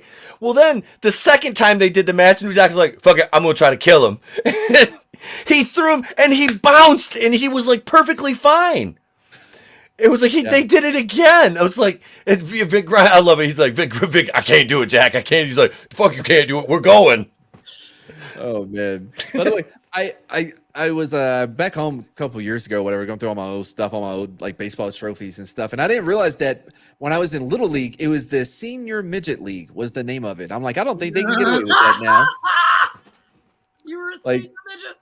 Yeah, well, that was so it wasn't as if we were midgets that happened to be seniors in high school. It was like that was like the categorization that they had for Little League, and like there would be the Senior Midget League. The biggest That midget. used to be like hockey, like the Yeah. juniors in hockey used to come like the midgets and stuff like that. Right. Yeah. Yeah, I was like, I don't think they still do that, do they? But anyway, Midget Doomcock with a squeaky voice. Just wait. I'm working on. I've got a skit worked out between my Emperor Palpatine and my alter ego Doomtep. I'm actually gonna get a. I'm gonna get a helmet. I'm getting a Doomtep helmet made. It's gonna be. midget Mardigan. It'll be 25% different. All right, 25%. Midget Mardigan. That is good. That's gotta. no, it's not. We should get a midget Mardigan and a midget Doomcock together. That'll be cute. Oh, is he an LP? By the way, bro, I legit whenever I see one in real life, I have to control myself from not just getting overly giddy. Just like, you know what I mean? Because it's so rare to see one. For see what? LP, a little person. Oh yeah. in real life. No, honestly. Oh, I did the other day, and it was like remember where I can't remember where we were. Remember, I was like, oh my god, that was like the littlest little person. They were like, they were in green yeah. shirt. Oh, it was in the airport. Yeah. She was so like extra tiny. I've never Like, seen one that extra. One of like the real little ones, like Yeah, the like, dwarfs. so little, like I mean, like for a legitimate little person, she was tiny. Yeah. Like she was bitty. Like the old, from man, what's that movie with Marlon Brando? The Island of Dr. Monroe. Island of Dr. Moreau, yeah. Yeah. He was like this big. Like you could have picked her up and thrown her with one hand. The Island of Dr. Moreau. What a great movie. Production hell. The documentary was great about how that movie was made. Marlon Fucking Marlon Brando and Val Kilmer, they hated each other. They hated each other. Marlon Brando Refused to is- be in the scene. The literal worst to work with. Like, I think he's a phenomenal, absolutely phenomenal actor. But Absolutely. like, literally, he never learned his lines. He was like, you'd have to write them in the scene for him because he wouldn't learn his lines. He had an earpiece in there in Island of Dr. Monroe, and he would pick up like signals from like other radio things, and he'd be like, and there's a robbery at the local or whatever. Because he would be trying to do his lines and other things would be coming through, and so he'd just say Breaking whatever was in. being said. Yeah, and like the thing where he pour ice into his hat or whatever, he just came up with that because he was hot. That's all. And the whole makeup and the moo that he was wearing, that's so his double could be in more of the scenes, so he didn't have to be. Wow, what a lazy guy. He really I know. Like he's just, he seems like one of these guys who's like a savant of. It's like when Jared Goff was playing for the Rams and he had Sean McVay literally doing the audibles in his ear. It was like, you're a retarded puppet who's good at football, and you have a guy who always wanted to play and never could living in your head. It's perfect. It's Ratatouille. It's amazing. Yeah, that's and now Jared Goff's on Detroit. Yay! look at us go. All right. Who would have thought how well that would have turned out for Matt Stafford? Right? Like I'm rooting for him. Like he's had to put up with the Lions, and my God, living anywhere near Detroit. Ugh, what a nightmare. But yeah. Like I think they have to. Aren't they like transported from like their house to the stadium in like armored vehicles in Detroit? Absolutely. Yeah. Absolutely. It absolutely is. The funniest thing, the best thing that's happened in Detroit was a couple of years ago. One of the surveillance cameras at the parking structures caught this guy eating his chick's ass against the side of her car in the broad daylight back in like 2014. That was like the best thing that's happened to the Lions football team since they went to the playoffs in 2012 and lost the first round again. And I was there. I was at Ford Field the night they clinched. They beat the hell out of the Chargers, and we had a bunch of San Diego fans sit behind us, and we were really drunk. I felt bad for them. If that game was like, we haven't made the playoffs since 1992. We don't know how to act right. We're in Detroit. You better get ready. This shit ain't gonna be cute. They're gonna have to call Axel Foley. I got to see San Diego fans after we outnumbered them in their, I'd say, own stadium, but they were playing at the Galaxy Stadium because it was the first year after the move. The LA ones. There was a lot of anger and bitterness in those fans. They were not happy. Like there were some violent words exchanged towards Eagles fans walking by. Like literally not like, look, we can be rowdy and we can push buttons, but I'm walking by, and the fucking Chargers fans were like all about throwing shit. It was not good. It must be bad if an Eagle fan is calling them out like, hey, guys, you guys are way too toxic. I know. Say Eagles fans threw snowballs at Santa Claus. Right? 50 fucking years ago, and y'all can't get over that. Someone was still stabbed in Oakland over the Raiders like yesterday. Come the fuck look up. I am fucking sick. I am fucking sick of all of this unnecessary, extreme, erroneous hatred against my people. And I'm not saying that we are the world's greatest ladies and gentlemen. I'm not saying we are shining examples of human being. I'm not saying we don't do retarded shit like punch police horses and later eat their poop to make amends somehow after we win the Super Bowl. Keywords, win the Super Bowl. It feels so good. Let me tell you, it feels so fucking good to have done that. Happy with those 5. Anyway, I'm fucking sick of hearing this shit week after week that we're the problem. We're the problem. We're the problem. I have been hit in my face once in my life I have once in my life been given that beautiful excuse to hit somebody full force with my fist. It was glorious. I left hooked. He went down. But I was hit in the face by one person in my life as an adult woman, and that was a fucking Rams fan. Out of the fucking nowhere because he was an asshole. I was also assaulted. This is a publicly documentedly assaulted by a bar manager in fucking Santa Monica who was a fucking Giants fan. Who did this shit, by the way, because I simply said Giants suck, which is just a fucking fact. That's a fact. Yeah, I can't argue that part. And he kicked me out of his bar and wrestled my beer out of my hands because I told him his team sucked, which was fucking true. I have never instigated violence against another human being over the Philadelphia Eagles.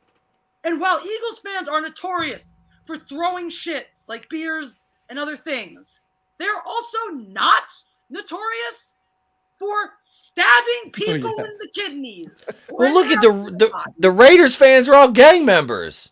There are so many other fans or rappers that have Seattle Seahawks fans. Isn't that same thing, man? History of violence than Eagles fans. Look this shit up. It's documented. You can find zillions of instances. This fan kills that fan. This fan maims that fan. This fan burns that fan. We just flip over cars.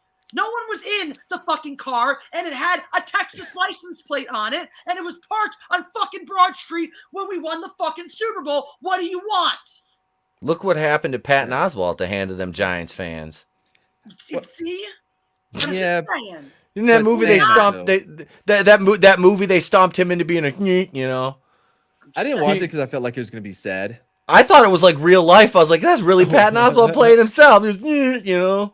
Yeah, I honestly, I just take any violence against Patton Oswalt to be comedy, so I laugh. Right? It's like if Patton Oswalt, if we could like somehow, I just watched How High the other day. That's why this is fresh in my with the beginning where Ivory gets thrown out the window, set on fire, and then gets hit by a bus. I'm like, could we just reshoot that scene with Patton Oswalt? Like, could we just?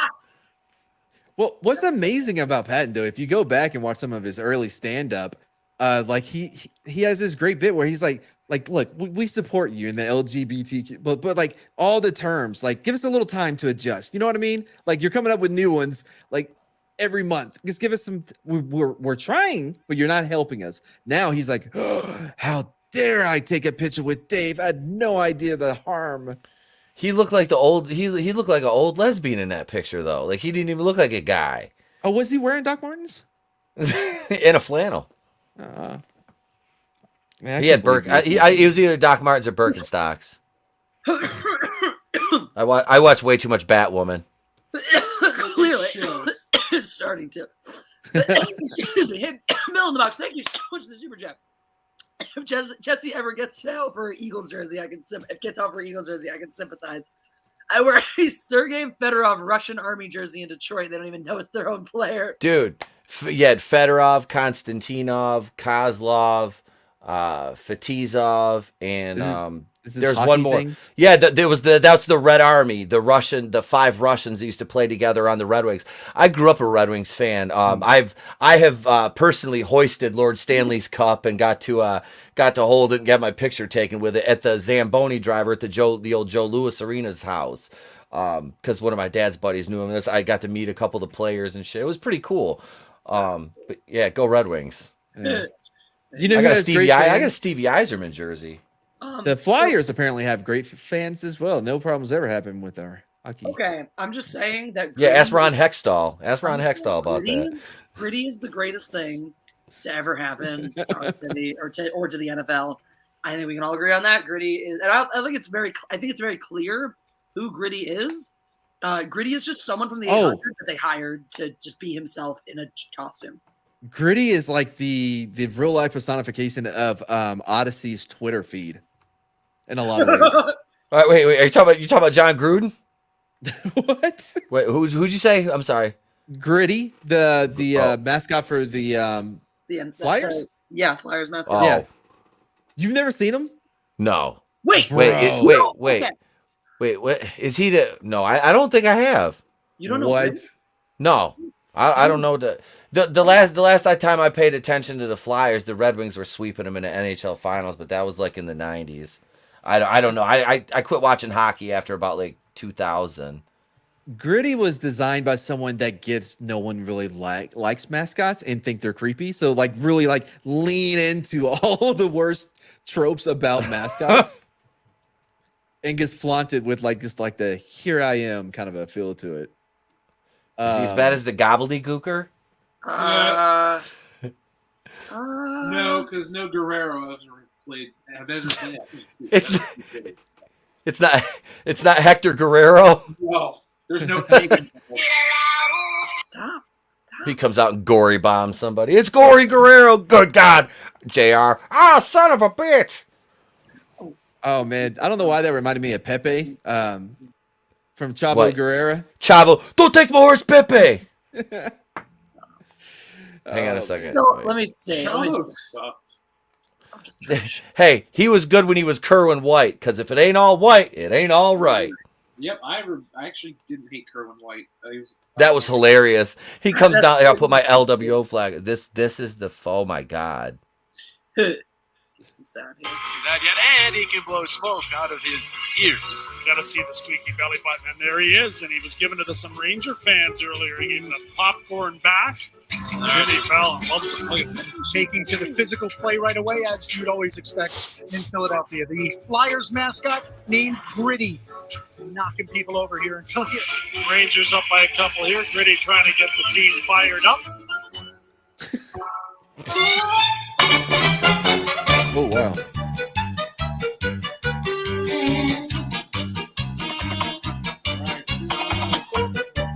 Pretty like comes in. Yep.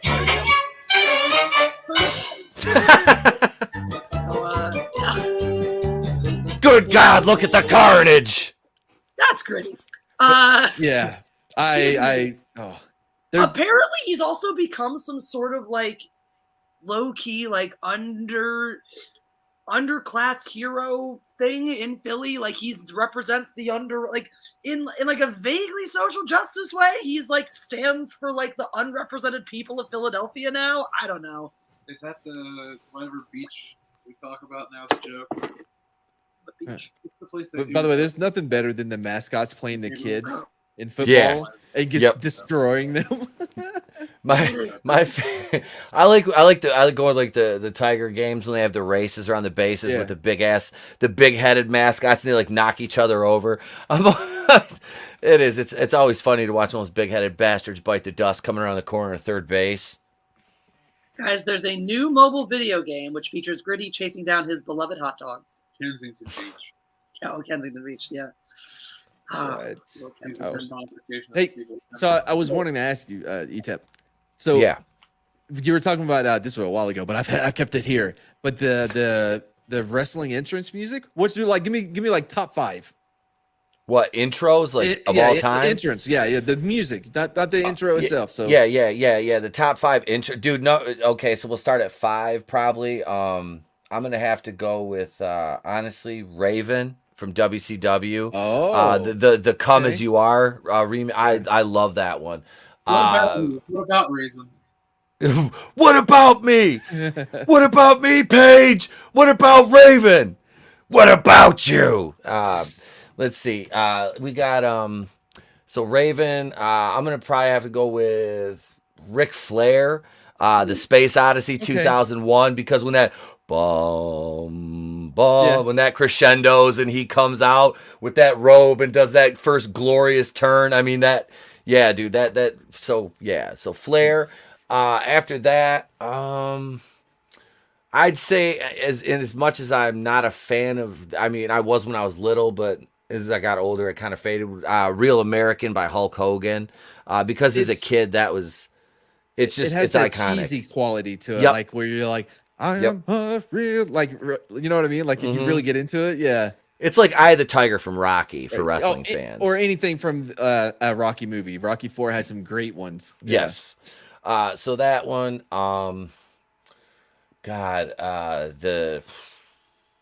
it's tough because there's so many good ones, but for top 5, it's Mofo. I'll say it's on this day I see clearly. That is a good one. That is a good one. But I'm gonna go with as much as I dislike the wrestler, I'm gonna go with the song just because it's a badass song and it played during his entire match. It's "Natural Born Killers" by New Jack by Ice Cube and Dr. Dre because it played the entire time. He was out beating the hell out of people's staplers and vacuum cleaners. And number one is no surprise. It is the NWO theme music because that is the epitome Black of and White or Wolfpack. Black and White. Yeah, get the hell out of this Wolfpack bullshit. Black and White. Whoa, what was wrong? Oh, what was wrong with Wolfpack? It was some shitty rapper. Yeah. Oh, the music. Yeah. The theme song sucked. Oh my god. Well, that was all because I was listening to a video. They were talking about the Wolfpack the other day, and they're like Kevin Nash. It was a British guy, so it's like Kevin Nash was a 7-foot tall wrestler trapped in a black. He thought he was a rapper trapped in a 7-foot tall white wrestler's body. It was like one of those I can't remember what the hell it's like. Not What Culture, but another something like that wrestling thing I was listening to. He's talking about. Yeah, I know the one you're talking about. Yeah. Yeah, it was. Yeah, I was listening to that. The way he described Kevin Nash, I was like, he was supposed to be a West Coast rapper, but yeah, that was Nash. I guarantee that's why they wanted that rap theme was because of Nash. Well, they had a rapper. They had Macho Man. He put out a whole rap album. Be a man, Hulk. Oh yeah. Be a man, Hulk. Are you insinuating that you were late to the stream and so watched it at 1.75 playback speed until you caught up? Because that's kind of baller if that's what you're saying. That's some fucking baller dedication right there if that's what you're saying. And I have nothing to respect for that. Level of dedication. I've never even thought about that. Right? I'm like, that's legit now. You're like, oh, I'm only a few minutes late. I can fucking do this. I can catch up. Dude, yes, that's legit. How many minutes late were you is the question. I like that. Nothing... that solves the problem. Do I just jump right in so I can catch some of it live but miss everything? Or do I wait for the replay but don't get to participate live? Why not have the best of both worlds? You're like that little meme. Why not both? It always cracks me up. Gregory, it is a proven fact that if you play me at two times speed, you risk the destruction of your speakers. It's always great though to see like somebody comment in the chat about something y'all said like at the beginning, like in the first 10 minutes. Yep. And you're like, I'm not gonna answer. Sometimes that. I'll get a message in a super chat and I'm like, what? And then somebody else on the panel will be like, "Oh, that's in reference to this." I'm like, "Oh, thank God," because I'm completely lost. Yeah, that's why I try to grab temporal ones when they come in because I'm like, I will never remember this later. What do I mean? Sometimes I get them at the end of the show. Oh yeah, like, talking about. They come out and you're like, "What?" And it's like, we have to talk about that in 2 hours. Wait, did Jeff? Did I win meme of the week? Jeff, did I win meme of the week? Jeff, did I win? You know what I'm talking about. You know what I'm talking. I know. Did I win meme of the week? The thing is, like, we had it. I know. I haven't, dude. Nobody's been posting good memes in the group. That's the thing. I'm not seeing anything. I'm like, we haven't seen anything this week. I messaged Kendo the other night during the show that come up. I was like, I was like, Kendo. But I know I haven't. I've been in Facebook jail again. I'm incarcerated again because I'm a recidivist piece of shit. So I can't post anything on Facebook. Right. Juliet, Jake. I forgot my password like 3-4 years ago, and they just wanted me to go through so many hoops. I just gave up. I'm like, you know what? It wasn't really worth it. It's not worth the effort to try to get it back. So I haven't been on there since. I had that problem, and then I had to change like 8,000 different times, and I finally remembered to just write it down somewhere. That's why I only use the same two. I legitimately do that like way more than I should with shit. But then, but the problem is all these fucking sites, they want you to like up your game, and then like, but you have to change your password, and it can't be one of your last 8,000 ones that you use. I'm like, and then I forget my password, and then they're like, and then it turns out, and so then I go to make a new one, and they're like, oh, you can't use this one because you just used it. It was your old password. I'm like, then why didn't it work when I tried to log in with it 5 fucking minutes ago? And so now I'm just like, I don't fucking know anymore. I don't know how to do life. Hack all my shit. I don't care. I hate technology. I want to live in the Stone Age. Did I tell you guys I made a big financial decision? I bought an NFT. Ooh. I bought an NFT. So here, I'm gonna share it right now with you guys. I think like everybody will. No, look, it's beautiful, It's wonderful. It's a magical work of art I created myself. No, I bought this, and I'm selling it now for $7.5 million. So if anybody wants to buy my NFT, Pete, you can send me a JPEG of that, or hold on, I'm talking too technical. Send me a picture of that. I might actually turn that into a drawing if you want, just for the hell of it, as like a warm-up piece. I would show that as a joke.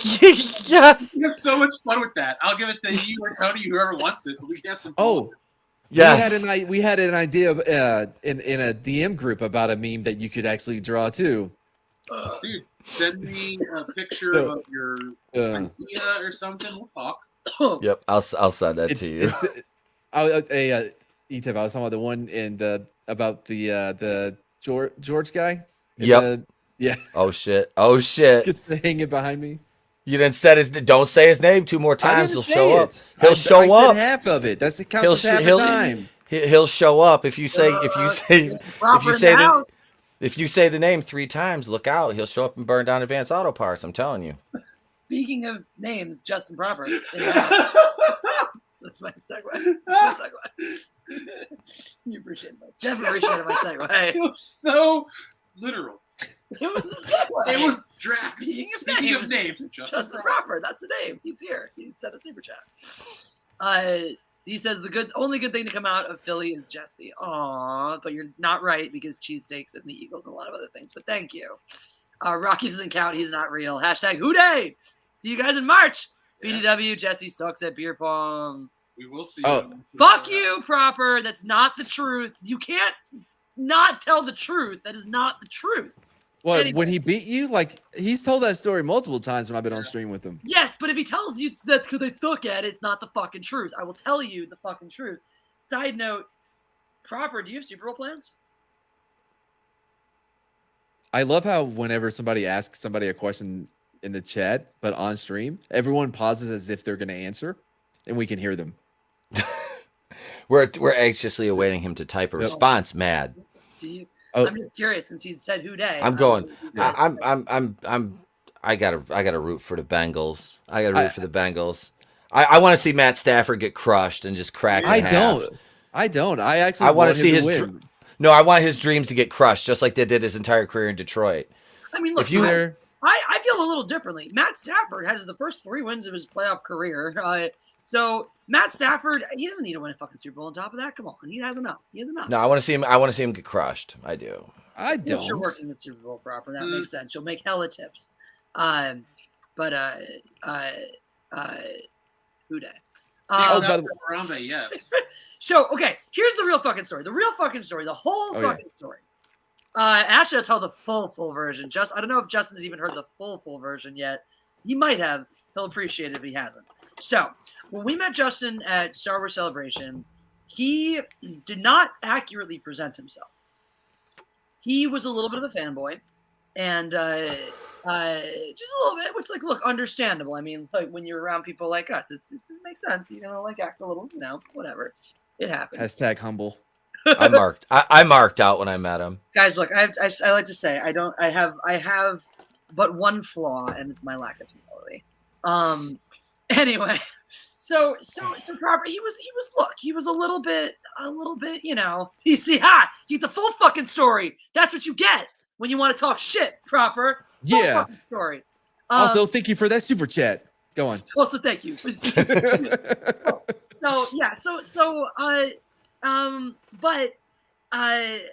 were like, well, he's really nice, and he's like an integral part of the community, and he really, really wants us to like him.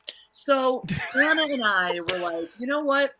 We're gonna do it. We're gonna make an effort to hang out with Proper back in LA.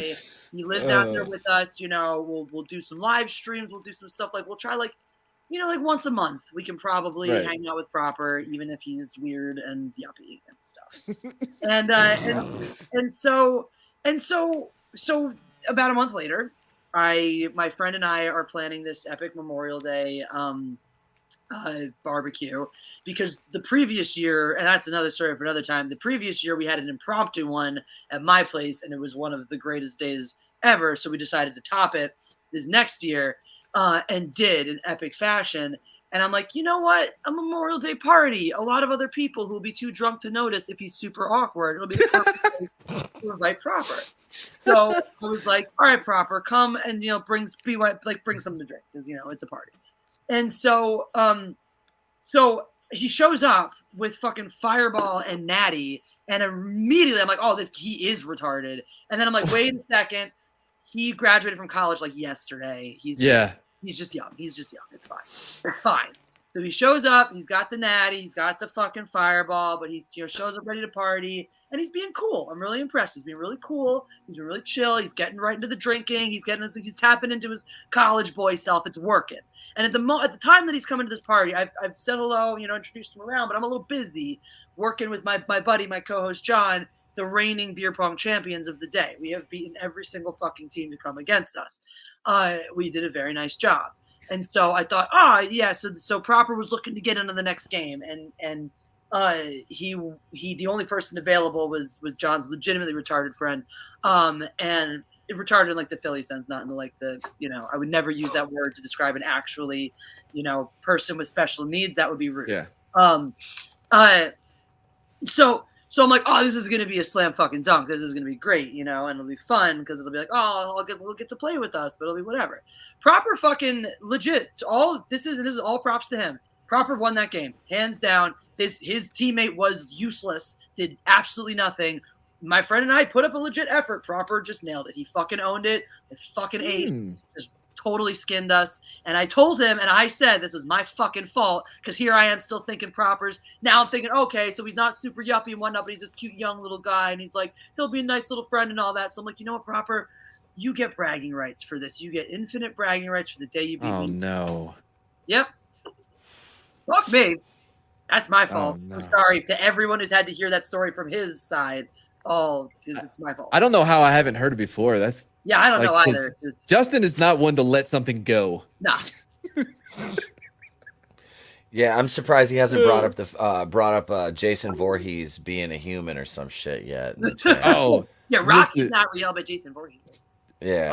I would do this whole thing with as Jason, and just like some improv stuff, some interview. He was very conservative, you know what I mean? Had a lot of ideas, and I was just gonna do one like late at night or whatever, and Justin came on with me, and he immediately came out very aggressive against my Jason, and was accusing me of all kinds of things, and he was mad I didn't know any of the history or the lore, and I'm like, that's not mine. I'm here to just tell jokes. Why are you yelling at me? And he flipped the fuck out on me. And then even backstage for an hour, we're having to try to explain it to him.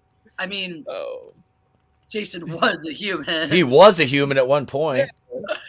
Shooter 8223, thank you for the Shiba Inu #1. That's us. Thank you, Emily. I give you money. Oh my God, thank you, Emily. It's nice. It's nice that you give me money. I like how my super chats tonight are just like, here's money, and I'm like, thank you. I appreciate it. That's correct. This is a very honest transaction. No, Emily has been away a lot on the Tuesdays because her hockey team has had her games. And look, there's one sports fanatic to another. Nothing but respect. So just paying her dues. That's how we do it in the mob. You gotta pay for that shit. But you don't. It's mob. It's a jest thing. Andy probably went to bed, so he's not here to clarify in the chat that we don't actually kill people. It's a thing. It's a joke. It's pretend. It's made up. It's like a movie. Haha. You won't really find a real horse head in your bed. Haha. That's all. Ooh, fuck. I meant to say this a bazillion years ago. Michelle O'Rourke, my sister from another mister, was here in the chat. She's a lovely, lovely lady. Just had a baby. But she and her husband have a Twitch channel. I'll have to tell her next time. I modded her. I think she probably is away, but if she's still here, I did mod you, Michelle, so you can post your Twitch link. Stuff and things. Anyways. Too bad Adam Shawhead. St. Floyd. Hello, everyone. All right, God damn it, Adam. You did it now. Now he's done it. Now we're in for it. Oh, Jesus Christ. Where'd he go? Here he is. It's me, baby! St. Floyd! I'm here! You can kiss your Advanced Auto Parts, your Target and Wendy's goodbye, baby.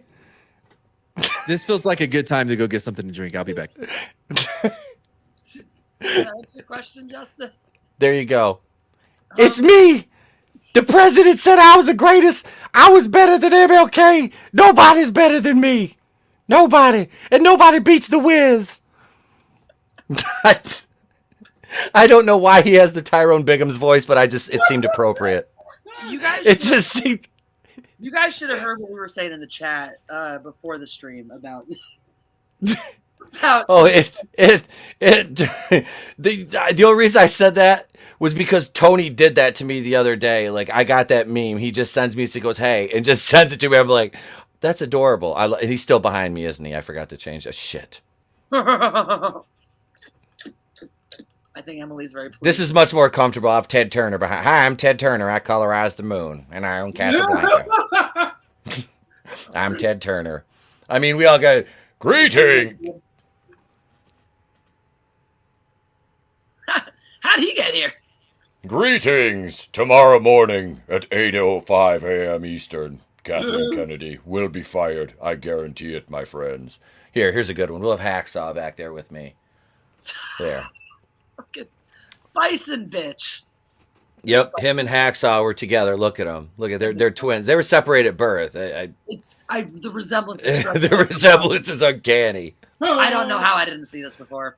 I don't know. For some reason, I just felt weird. I just made this for a background one night. I'm like, here, this will just be funny. I'm like, here, we'll just do this, just for no problem. But just Hacksaw Jim Duggan just chilling with this weirdo over here, you know. Hey. Yeah. He just fingered everyone. Yeah.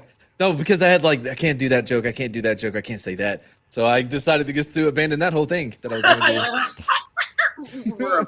This is, you haven't heard, this is the uncancelable stream. I can't be canceled on YouTube. YouTube canceled me itself years ago, and so nobody gives a shit what I say or do here. You can. So you do the butters. You do the butters now.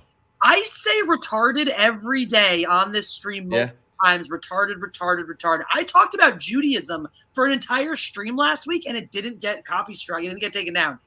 I talked about Judaism. Jews, I can say Jews on my channel now, and I don't get struck for it. It's amazing. It's a miracle. Solidarity. For the N-word, but we're not going to push our fucking. No. Nah, you look. Joe Rogan could get away with that. Me, not so much. What if I do the mouth movement and Jeff says it off camera? I don't. I don't know. No. What she's talking about right now. Hold on. A or the hard R? These are obviously jokes. Are people offended by them? Is Jeff offended? Did we offend Jeff finally? Good. Well, I did say the goal was to offend Jeff tonight. So. Well, Matt, I would say the A would be obviously much more acceptable. I would think. Right, that's what I was saying. Like, how far are we going to push it? You're not being truculent if you're using that. I mean, that's more of a greeting. You know, that's more of a warm greeting. So, no, but I would still say no, Jesse. I'm gonna say yes and leave it up to you. I didn't realize you were actually having a proper deliberation about this subject. Sometimes one of us had to be good cop, one of us had to be bad cop. I figured Mad could be bad cop. Oh yeah, definitely. Yeah, Poor white people using that word. What? Wait, poor white people. I said you are the Cowboys fan. It would stand to reason that you support white people using that word. Whoa. Same. We have black players. We have for years. We've never denied it. Somehow not making a lot of money to be there. That's like Sporks clip with Jerry Jones. I've been there when there was glory hole days, and I've been there when there was no glory hole days. So disrespectful. Jerry Jones is retarded. I'm sorry. No, he's got a lot of money, but he's retarded. He might just fuck all his players in the life. No, I think. Well, I have a lot of theories about that, but I have a legitimate theory that he requires all of his players on a rotation to suck referees' dicks, and that's how they get all What? calls. Oh man, look, I know sports ball isn't the big thing in this community, but hold on now. We got to talk. No, listen, the Cowboys statistically get screwed over by the refs more than any other team in the league. they have done that themselves. I mean, I remember back in the days of the NFL when you used to call a huddle in Dallas a drug ring. I mean, That Nate is Newton. not- Nate Newton. Mad, you're using the wrong word. Don't deny science. Penalized and screwed over, different things. You guys get away with bullshit at clutch moments that nobody has any right to. You rack up those fucking penalty yards on your cheating selves own. Cheating. Get refereed fairly. Your asses cheat. You get caught cheating. You rack up the fucking penalty yards. In Larry world, you get all the convenient calls. Oh, it magically balances out to the same amount of penalty yardage for both teams. But if you watch the fucking games, the clutch penalties, the ones that kill would-be scoring drive, the ones that reverse the momentum of the entire game, are always the ones that go in your fucking favor in Jerry world. That's the thing is I love watching them get beat in that big ass expensive stadium. It's so beautiful. It's so beautiful. See, you just hate to hate, Etep. You're normally not like this. I think we figured out because you know what she said that we brought out the worst in her. She's enabling me. That's what happens when you get two of us together. Oh man, teaming up on Goyim. I didn't claim that I didn't have the equal effect on my. That's what happened. I'll make up for it tomorrow night, Matt. It'll be fine. I'll fluff your ego up tomorrow night. It'll be okay. Hashtag Gentiles matter. You know that in many countries it is illegal for more than one of us to gather in the same meeting rooms at a time. For this, I kind of get it now. There you go. This is the effect we have on each other. But I mean, though, Andy's right. Uncancelable. We did call Uche a child. We do. Okay, so this Mad Lib story that I referenced earlier. I guess it's about time for this shit now. I'll read you the fucking story we wrote. And I've referenced this repeatedly. Which again, I should be canceled for this shit. This is terrible. I'm an asshole. I'm a fucking monster. So this is the story that Andy keeps referencing that we were going to turn into a comic together, but then we've apparently decided it's too much work. Where is it? Detention. Come on. Detention. Oh, it's way down here. While she's waiting, we can preview the show for tomorrow night. All right. Do you want to? Go ahead. Am I on your? I'm on yours tomorrow. Yes, night, right? you're on tomorrow night. Yes. Yeah, that's right. You think? Yeah. Oh, no, tomorrow night, 9 p.m. Eastern, over on my channel. We do Wednesday Night Live. It used to be Going Rogue, and before that it was Wednesday, Raw Wednesday, but now it's The Place to Be Reviews Live, United Underground First Financial Credit Union show. At 9 p.m. Eastern, though, it'll be myself, Tony Tonedev, Mad Mardigan, this guy Jeff knows named Nick from the World Class Bullshitters. I like him. Saggy Melons will be there, and Cody from Pursuing Paranormal will be on hand with us. We'll have Holy Shit News. We're going to play a game where we're going to try to name Brie Larson and Jeremy Renner's new show on Disney Plus, and the quiz sensation Sweeping the Nation, Do You Know Me? That's all tomorrow night, 9 p.m. Eastern on The Place to Be Reviews. Jesse, back to you. I've played that game with him twice. The first time, Etep was so drunk, and everybody else had already abandoned the show, so I'm the only one left, and he's just trashed reading that. Shit-faced. That was the first time I drank on a stream in like a month. So back in the day, before it was cool, I don't know if you guys know this. I guess people don't remember. People give credit where credit's due. I invented this fun game called the Mindless Entertainment Drinking Game. And it's a very simple concept that for some reason nobody else in the Fandom Menace had been doing at that point, which is, hey, every time you send a super chat, I drink, and I drink in proportion to the size of your super chat. And my Tuesday nights used to be 2 bottle of wine nights, man. It was wild. Those were like my Wild West days. Legitimately, too. I had like one night, it was something, it crossed a big subscriber threshold number, had an awesome stream, was like super loaded, took a scooter out, one of those electric scooters, was feeling very celebratory. The curb was not. Wiped out going 15 miles an hour. Very, very lucky. Legitimately, the universe had my back on this one. The day before in Krav Maga, we had learned side fall breaks. I somehow, in my inebriated state, managed to flop into one and not cause any serious damage. But tore myself pretty readily, limped the rest of the way to the bar, sang some hella karaoke, and took an Uber home. Good night. Bill in the box. Offend Jeff and Jesse. Here's a something for you to read. Gotta put it down. I don't know the fucking rules. Yeah. Every week. What fucking rules? Oh wait, it doesn't say Buffalo Jeff. I think he intends it to be though. Like, do they have to say it? Is it the law? There's a code. Let's see, oh, I'm good fun.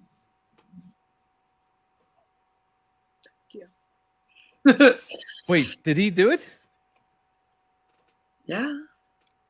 I didn't hear it. Pete, did you hear it? Yeah. All right, man, you're just an idiot.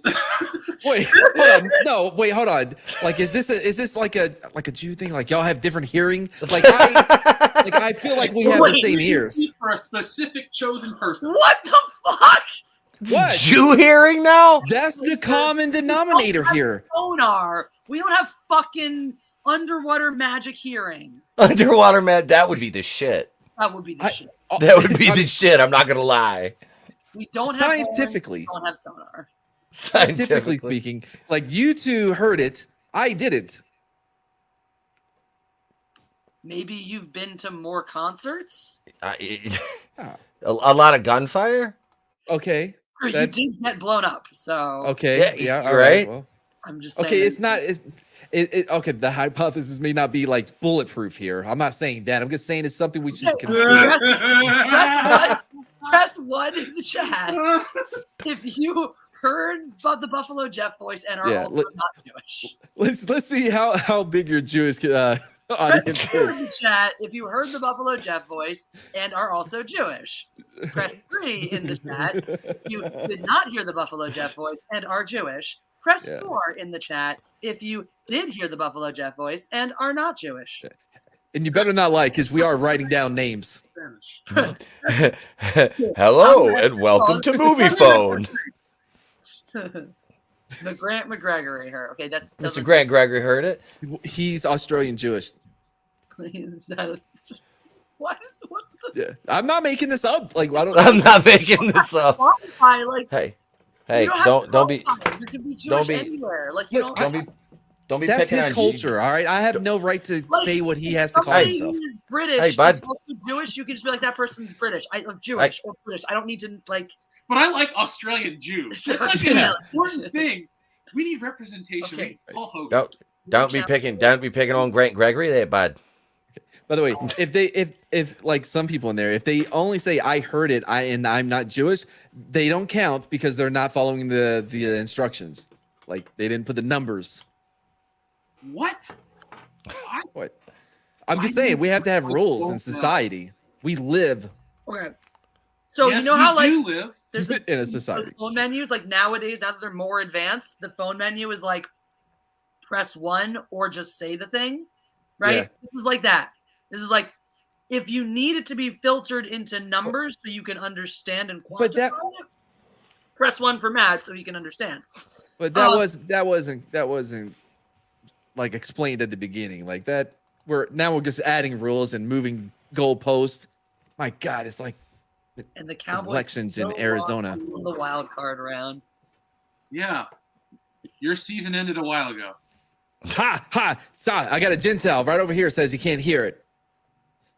The James Baker. Bill in the box says it was scratchy. The James Baker says not Jewish, but only heard 1 or 2 words. So they heard sound. I heard something as well. Listen to me. You hear this? Barely. Wow. Like I don't know how she's louder over there than you are there. Try this. What happened then? He's deaf. He's deaf. Okay. Wait. What happened? Are y'all messing with my audio? Can y'all mess with my audio? I'm a ghost. Oh, you can hear that part? I'm fucking 8 feet across the room. Yeah. Like my battery's at 50%. Like I just checked it. What is wrong with you? You I have don't no know what's idea. happening. Look, we're the Over here. Let's see if you can hear it.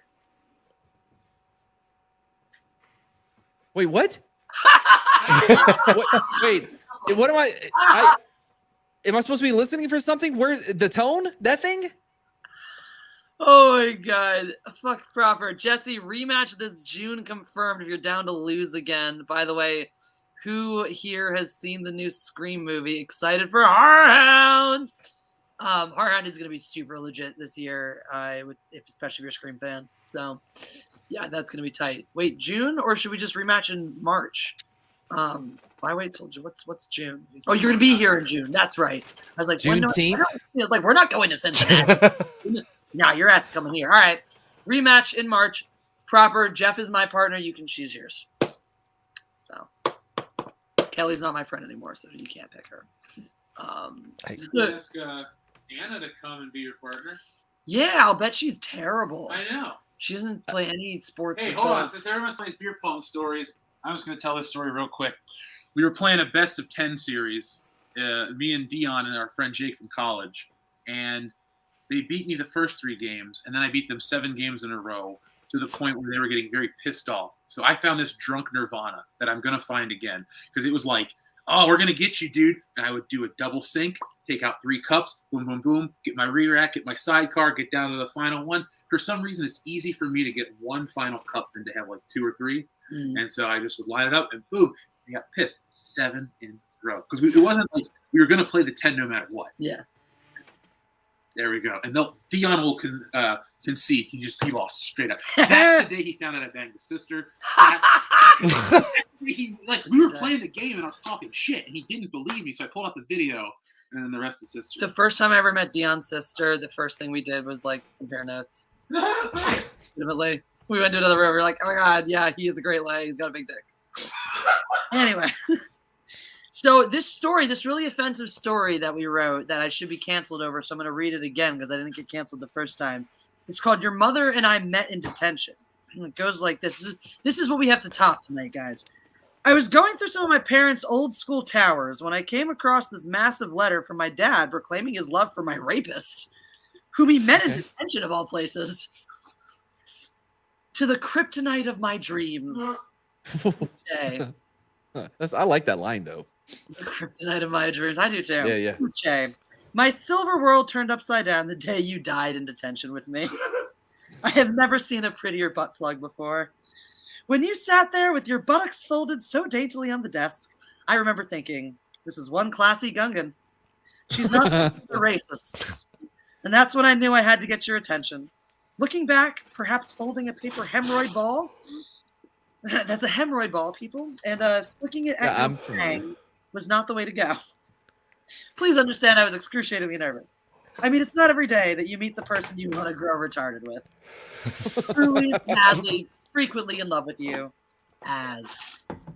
Oh, wow. So, yeah, we wrote the story about how apparently Uche raped Az is said, according to the story, the relationship here is that Uche is the rapist of Az's child.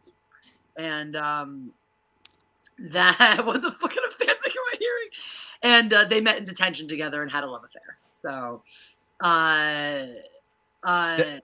Zach Blackfire, of course I have the Mad Lib where we proclaimed that you love big assholes and you cannot come. Like big assholes. It's the greatest one ever. It really is. That sounds Anna versus Jesse and Jeff and Jesse. Text Anna and make it happen. I'll also take you guys to your favorite BTTF. Oh, Back to the Future locations. Yeah, it's happening. You can't take me to my favorite Back to the Future location. You can't take me back to 1985. Not worth it. He loved that line. That's for an audience of 1. Doc Brown. There you go. You're the ninja of comedy, dude. I was in that Walmart today looking at like figures and stuff over in the the movie section. They had a gorgeous Doc Brown and Marty McFly figure over there. I'm looking at them going, but I bought. I think they might have been. They were. I'll go when I go back because I got to go back and get some more shit. So I'll take a picture of them. I'll send it to you tomorrow. They're like the $27.99 NECA figures. They're legit. I got them. Yeah, because I saw those, I was like, ooh, those are nice. Dude, you know those little 3 3/4 inch figures that look like vintage Kenner toys?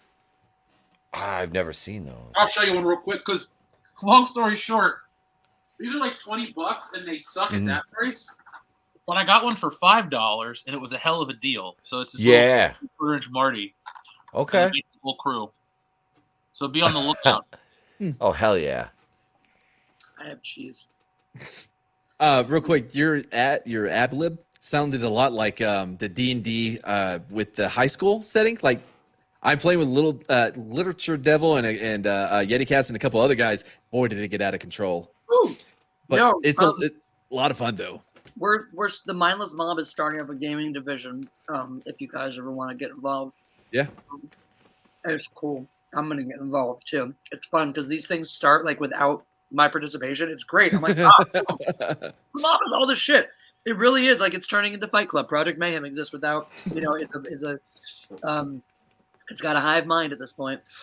Wait, Andy, did you actually though? Because I really want to know if you did and what his real response was. If you legitimately solicited this comic to EBS, if you did, you're officially the world's greatest troll.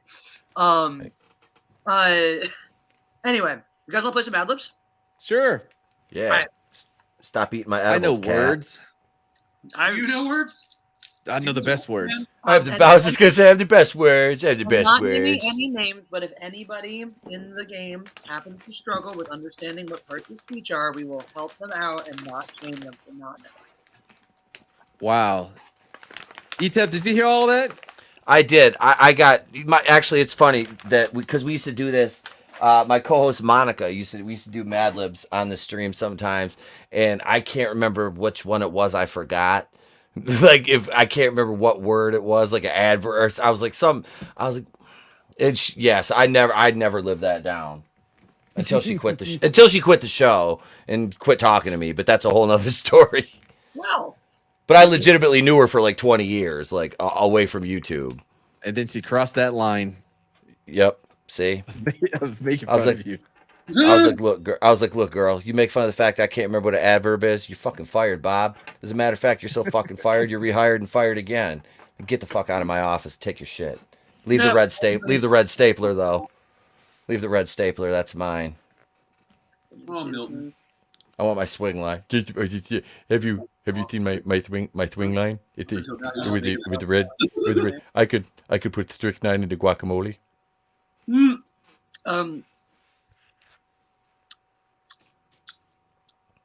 Okay, counting 1, 2, 3. So chat, you guys are gonna get every fourth word. Oh, sorry, Zach Blackfire.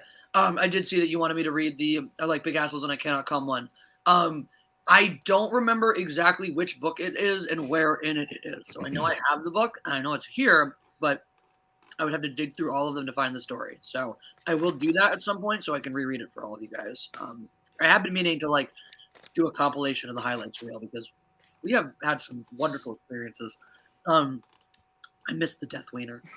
I'm sorry? You're a little while. Oh, the Death Wiener. It's a thing. Oh, okay. Does it bring death? Yeah. Yeah. Weird. It's complicated. But yeah. Okay. So you don't get to know the title until we're done writing it because it's more fun that way. 1, 2, 3. They make us be syphilis. Chat, you get your first word is going to be a verb, past tense, please. If anyone's feeling capitalistic, super chats do supersede any other suggestions because obviously. Yep. And see, we're very honest here. And this is why we can't get canceled because I'm like, I'm an asshole. Cancel me. I'm terrible. And everyone's like, oh, I'll just run away before I hear what horrible things you have to say. And then they don't know what they are. So it's fine. All right. Verb past tense for y'all guys. All right. Mad, since I've been the meanest to you, you get to start us out with a place. Oh, a place? Okay. A place. Okay, a place. Well, let's go with an arena. We'll go with what's that stadium called in LA? Quaquam. Oh, you actually want to use that SoFi one? Stadium? SoFi Stadium. Soha? SoFi, is that it? I don't know. I'm asking. I don't know what it is. Yeah, it's SoFi. It's SoFi. SoFi Stadium. Okay. All right. Yeah, we can do that one. Yeah, that sounds fine. It's relevant. Who was I was here. Yes, you were here for the Death Wiener. Oh, those were good times. Those were good quarantine days. All right. That's why it's always important to get rotted at least once a month if you're sexually active. Yeah. Oh, that's good lessons. That's it. I'm eating another edible. I don't know. Noun? A noun. A noun. Let's see.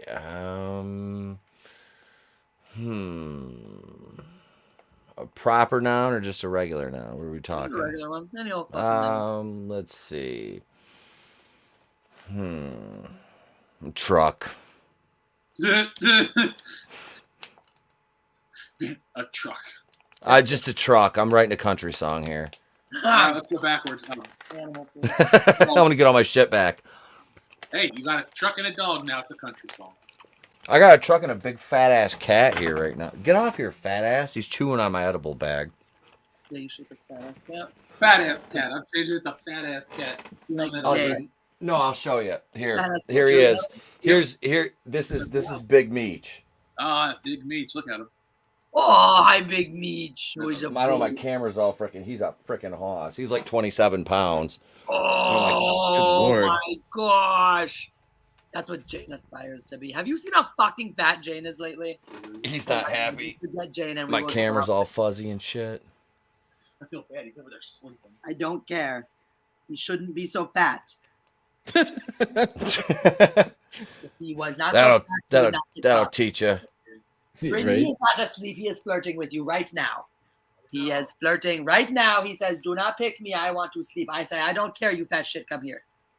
Come, you fat shit. You fat shit. You here. I give you the fat shit." He's got to be close to 20 pounds. He must be now. Look. Oh.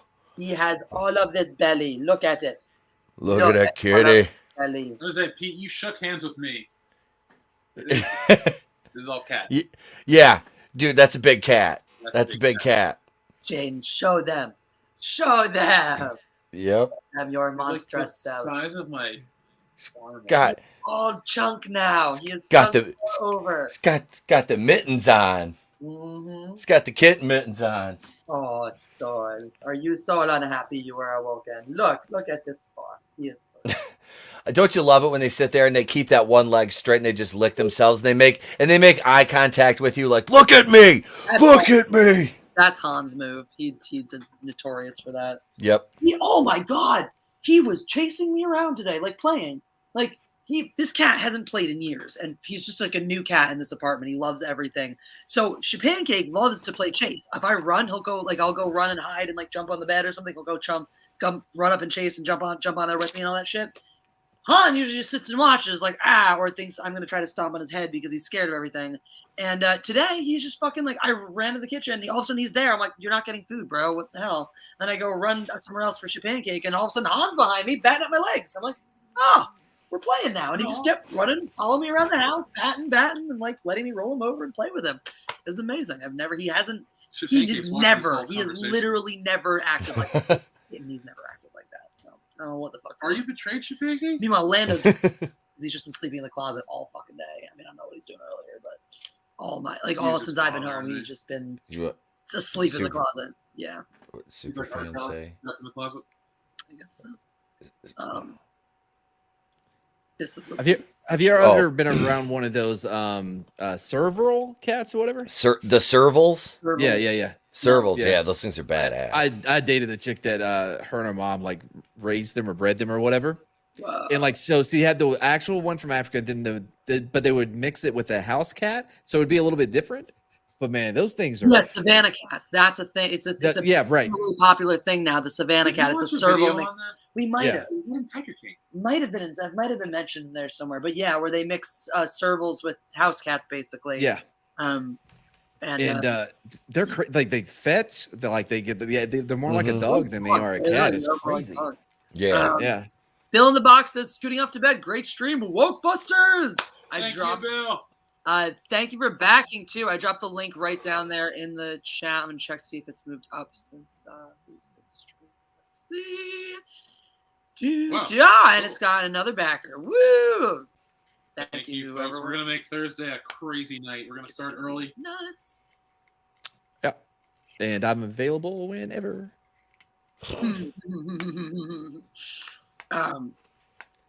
Also, I'm holding off from backing it until Thursday, just to as an extra. You gotta blackmail Jeff. No, it's not blackmail. He's a hell of a. incentive. You were a hostage negotiator when he was on the force, weren't you? Yeah, you told me the other day that you were gonna have me on. I just wanted to make sure that you remember. I haven't actually sent out the invites. I'm gonna send out some messages to people. I have this other job I've been working on, so I have to take care of that stuff first. It's a secret. In uncharted space. What? Wait, what? Are you selling drugs? No, it's a line from Toy Story. Oh, sorry. That's just my default. Why would I sell drugs in Oh California? wait, we're like literally in the middle of a Mavericks game. Yeah, we got so distracted. We just got sidetracked. Right. I was getting a verb past tense from the audience. You had some great ones too. I'm coming right back up to grab them. Don't worry. Okay, where were they? Dookied. Baked, screwed, pegged, forked, prolapsed, pulverized, filleted, reamed. Ooh, filleted. I think reamed. Either prolact or filleted. I like filleted. You've been filleted, yeah. Reamed. I liked reamed too. Also pegged. Wait. Reamed and pegged are the same thing, right? Yeah, pretty much. No. Yeah. Ream and pegged? There's a woman Etep is strapping on specifically. No, I thought. Wait, so is rim different than rim job? Because a rim job is tongue. Ream. This is ream, not rim. Sorry to ream. Oh, sorry. Okay. Well, never mind then. Okay. What kind of maybe it is the same as peg, huh? What kind of party is this? Okay, I'm gonna go with filleted. It's that kind of party. Cool. It's that kind of party.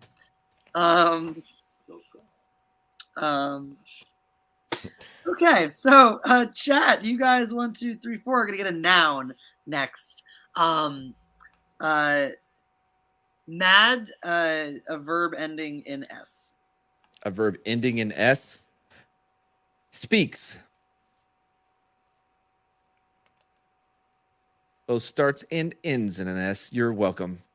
Oh, that's so fancy. I go the extra mile. Etep, you get a part of the body, plural. Let's see. Those the buttocks. Hey, it's plural. It is. Right, yeah. But Mad's looking at me funny. It's very tame, but it is plural indeed. Yeah. I like the tame aspect to it. Don't get me wrong, but I'm a respectable gentleman. Oh, hey, sure you are, Pete. You and I both. We're too classy for this blue humor, but you are. When in Rome. Class A. Class A. Jeff, a number, please. Jesse. Wow, Grant. All right, chat. Butts. All right. You guys are working on a noun for me. All I'm getting is plural body parts from you guys. A noun, piss. There's one. Waterbed. That's a blue waffle. Blue waffle. That's a word. Oh man. Breasts. Bad dragon. Waterbed's just like a pelvic split splantic ganglion. No. That's another one of your people. Australian version. What is a corn pocket? Is it your noose? What is a corn pocket? Well, so okay, I know what a pocket is. So that's established. Corn Pop was a bad dude, man. He was weird to say vagina. He was a bad dude. So if you get cornholioed, is that like a thing? But like you do it actually a food, but it's butthole. Oh, because that seems legit. Yeah, you could have guessed one with whispering eye. Is that what it was? I can't remember. Corn pocket it is. Alrighty. Chat 1, 2, 3, 4. You're working on a verb ending in S next. Mad, you're giving us a first name. Oh, a first name. Got it. Let's go with Jesus. Oh, I thought you were like having a brain. Oh. Oh, okay. Let's keep going. Chester. That's a good name. That name should be recognizable to these two. I'll try to spell it right. Yeah. Jeff, you get a noun. Let's see. Superman Adam Shawhan, Jew is not a verb. He said Jude. That's an S, but it's not a verb.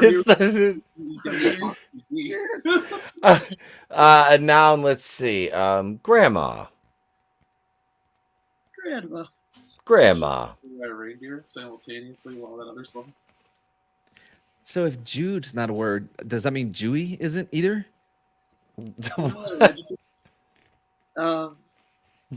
Is that like how is he? He's only kind of Jewy. Wait, what? He's only kind of, like.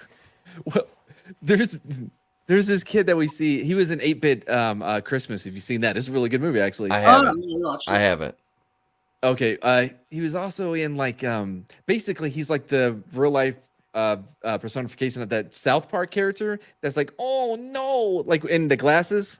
Oh, Coyle. Looks like him in real life. Kyle too. Yeah. Right. So he would be. Oh, that kid is very Jewy. Oh God, and I have terrible allergies, and then my ass neck swells up. That's an adjective, though. Oh yeah, no, I was just asking if it was if it's a word, because you were miscounting discounting. It really isn't but you could, but I just don't see how I can't. What would to Jew? What would it mean to Jew? There's Norman. Just Jewing it up out here, just doing. Pick up pennies. You just instead of doing it up, you're Jewing it up. Build space lasers. Hey, remember that Huey Lewis song, "Doing It All for My Baby"? Doing it all for my baby. For everything she does for me. Doing it. See, I mean, you could really spin it into the Huey Lewis and the Jews. I mean, there's this you got the chorus in the background. I mean, every one of those albums. Huey Lewis and the Jews. I would put that on a T-shirt. Oh my God! Wait, guys. Would I wear that? Oh, absolutely, I would wear that. That would be great. Look, it's Huey Lewis and the Jews. Have you ever heard of a musical called Kings? Okay. It's a Jewsical. It's the Jewsical. It's literally a musical about the biblical kings of Israel and shit.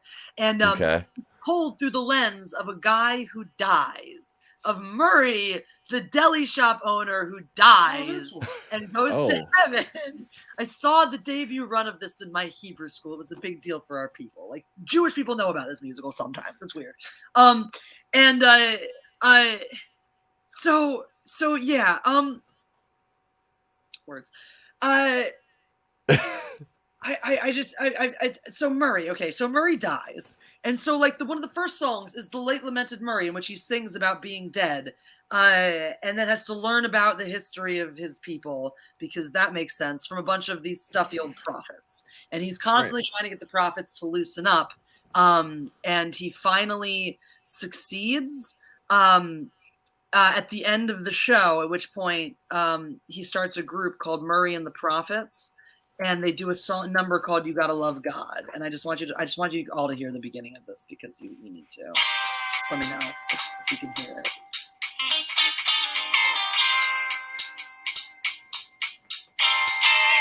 Die, die, diddle, diddle, die, die, die, die, die, die, diddle, diddle, die, die. So this is the point when the prophets show up and they have donned the sunglasses and gotten on board with me. And this is how you teach kids people about Judaism, apparently. God said, I'll bump everyone committing sin. And then it's just like that. It's just like a song that's trying really hard to be cool about God. And I so just, what I about just if you to understand that exists. I don't know why that became important, but it was really important to me that you all experienced that. I'm writing that down literally. That was why. Because in exchange for forcing you all to experience that. There's another song, by the way, where the first line is a woman singing, "I need romance to keep my pomegranates juicy." Oh man. I need romance to keep my pomegranates juicy. What about if you use it? It's like the jazzy song like that. Like, what if you say, "Oh man, we really can Jew it up," or like, "Man, let's Jew it up," like to make it more. Hush before you ruin this. Okay. Hush, because I remember the reason why I subjected you all to this. That's right. Is because I, in return, am going to use the word Jew as a noun in this public. Okay. So, Jeff, give me a verb, and then we'll use Jews as a noun. And then A verb.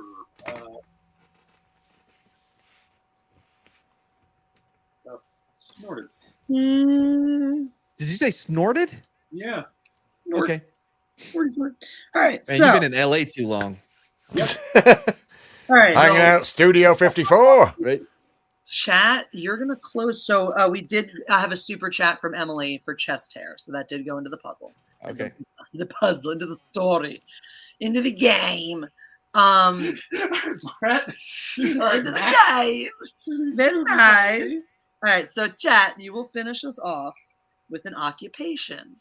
This is everyone's last word, so choose carefully. Because Mad, you have an adjective. Okay, got it. Oh wait, for now? Yeah, right now. You have it Okay. Let's go with can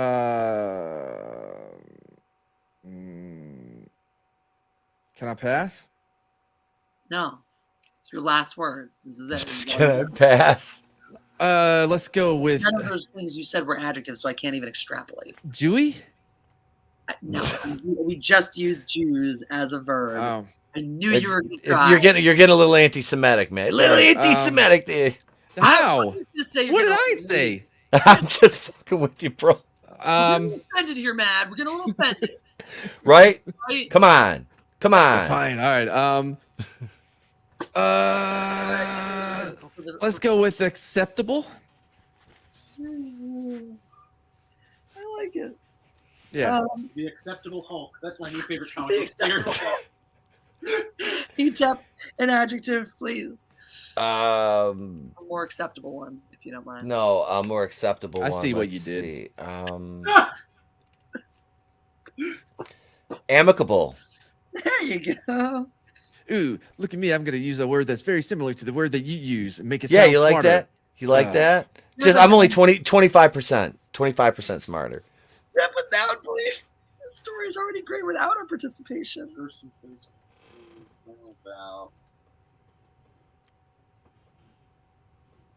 Ooh, I like that. Well, proctologist. That's an interesting job. One candy.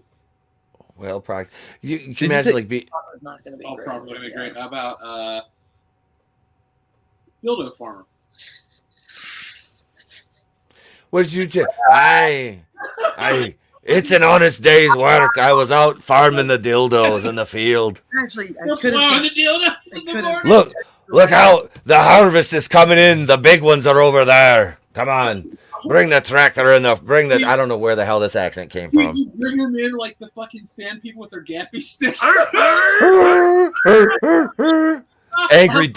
angry dildo farmer noises. So it would have to be cornfield type growing of the dildos, Yeah. right? Because of the Look, darling, bring the children out. Look at the way they're swaying in the wind. It's beautiful. Oh, hey, imagine how fucked up those kids of the corn would be, but if the kids of the dildos, like, a really fun game. Hey, we don't speak of them here. What are they? The children of the dildos. So after this stream magically doesn't get hit with any sort of review or anything like that, actually it fucking will, because I played like 10 seconds of a YouTube video. It'll fucking get hit for gritty is what it will. But my point is, after it doesn't get randomly struck for anything else, I'm going to change the title to "This is the most offensive live stream I've ever done" and see if it gets struck then. Ooh, nice. See if I can finally get canceled. What was the kid's name from Children of the Corn? Was it Zachariah? No, Hezekiah? He would be swinging like a dildo with two handles on it instead of like the corn cutting thing. The sickle. The sickle, yeah, that's it. Outlander, we have your dildo. Dildo is high as an elephant's eye. Well, elephant gynecologist is the profession that's finishing off our puzzle. Thanks again. Hey, Doc. to some brutal morning. It's super chat from Whoa. Emily. Some brutal morning. What happened? What? I'm here. Oh my god, my screen just went to sleep immediately. It was just my whole screen was just black. I was like, she said the most offensive live stream, and YouTube's like, Mama Susan was like, bam, shut the party down. Computer got canceled. We're back. It's now my screen just decided to turn black for no reason. Like when Etep was on WCBS and it got unlisted. Oh Yeah. Yep. Shit happens. The one time I was on the High Council. Dude, the I'll have you back matriarchy. Last week on the matriarchy, we played like the tiny brief clip of what Whoopi Goldberg said on Stephen Colbert, and my shit got fucking copy struck in Japan. Yeah. That's where all my videos will be getting struck too. Seriously, like when I tell you the WWE copy strikes me, yeah. I am banned in Japan. Japan must have just like must have engaged some fancier copyright software and changed their laws to be douchier. Yep. We got taken down. We got taken down last week because we were EFAPing a one of those life hack videos. Dude, I like Mr. Gregory's idea. Rename the stream Matt's overuse of the J word uncensored. Yep. Oh, okay. It's all on me. The Gentile. Thanks, guys. Yep. There you go. Take that, man. Take that. I knew this was going to happen. There, let's just call the stream Matt Hates the Jews. No, there's one in particular I'm a fan of, and that's Jesus. Oh, Tuesday night anti-Semitism uncensored with Mad. Guys, can you all do me a favor? I understand that this is the acceptable spelling for some reason of the little circle hat. Can y'all just spell it phonetically, please? It's a fucking yarmulke. Like, I just do me that favor. This is if you want to do something for the Jewish people right now, fucking. I don't understand who decided it was spelled that way, but cancel them and start spelling it Yamaka. Add an H on the end. Yep. And while we're at it, hey, how about we spell Asperger's the way we all think it's spelled instead of some dumb shit? Yep. They're finally, just make Asperger's great. Yeah. Just make it Asperger's. Hey, like, go with me on this one. Like, is it just me, or is it like very recently that this has become the dominant spelling everywhere? I'm like, this is how it's spelled. And Yeah, it's no, like, that's weird. Fucking goy thinks that this is the way that you spell yarmulke. Like, it's weird. It's weird. It's weird. Why does it always that way where it offends the Jews? Like, no, add one more A in there. Yeah. Add an A in between the M and the A. Now it's just a yarmulke. Yeah, add one more A. Add another A. And Hey, it's a yarmulke. Don't even worry about it. It's just a yarmulke. You change the K to a C, Yarmulke. you got Yamcha. Dragon Ball Z fan. It's a yarmulke. Yarmulke. Well, you gotta do. Well, Australian though, so be yes, Yamaka. It's a yarmulke. That's like. Wait, are you talking about the motorcycle man? No. All right, do you guys want to hear this fucking retarded story? Damn it! I can't remember what that's called. Yamaha? Is that the name of it? Yamaha. Yeah, Yamaha. Oh no, we're talking about motorcycles. I was thinking Yokohama's the tires. Yamaha. Oh yes. Oh, where did a minion come up? I don't know. Sarah Black is telling us Jew facts. Thank you for the Jew facts. These are correct Jew facts. I don't know why a minion has come up. We don't have one. We don't have one at all. We have not even halfway there. It's the number of people you need to make up a legitimate, prayer service. Anyway. You only need 3 in the name of Jesus. Well, fuck you, Jesus. Fight me. I feel like your people already did that. Cry yourself to sleep over it. Guys, we are reading the riddle of the Sphinx.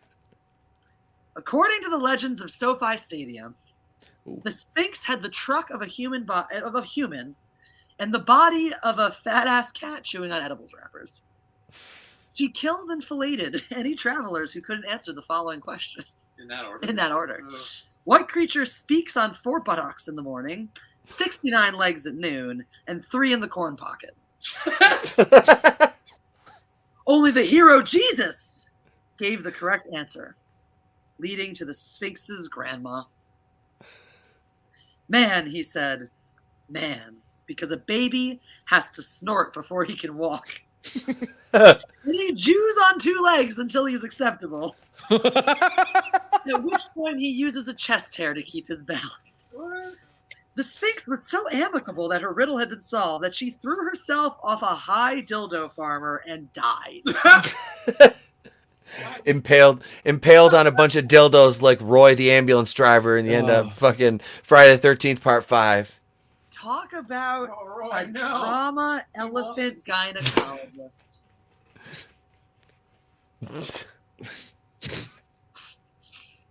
Oh my god. Sorry, Eric Black, for minimizing the chat. Press 1 in the chat if you're Jewish. We'll find out if we have a minion. Identify yourselves. Actually, if you guys could Identify yourself. Shit, where's my papers? Put the yellow star of David in the chat if you're Jewish, so that we can identify you. And don't worry, we are making a list of who's who. The Gentile is. Don't worry, Mad's down there taking names. I don't understand how I haven't been canceled yet. Please explain this. We're gonna start making Mad Frank memes. Man, I should come on here more often, get all these feelings. Who are we gonna do next? Puerto Ricans?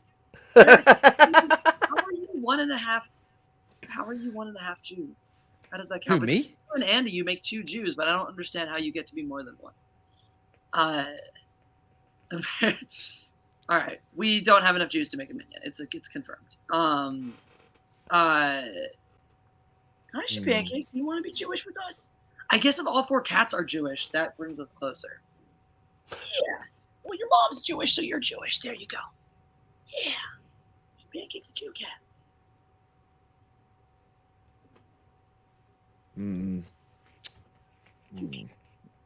That is a good question. If your God is Jewish, how's that work? Yeah, I mean, that's true. No. Yeah. What? Well, Jesus converted, obviously. Yeah. Your God's Jewish, bro. Your God's Jewish. Your God's Jewish. Ha, ha, ha. Only on his mother's side. Too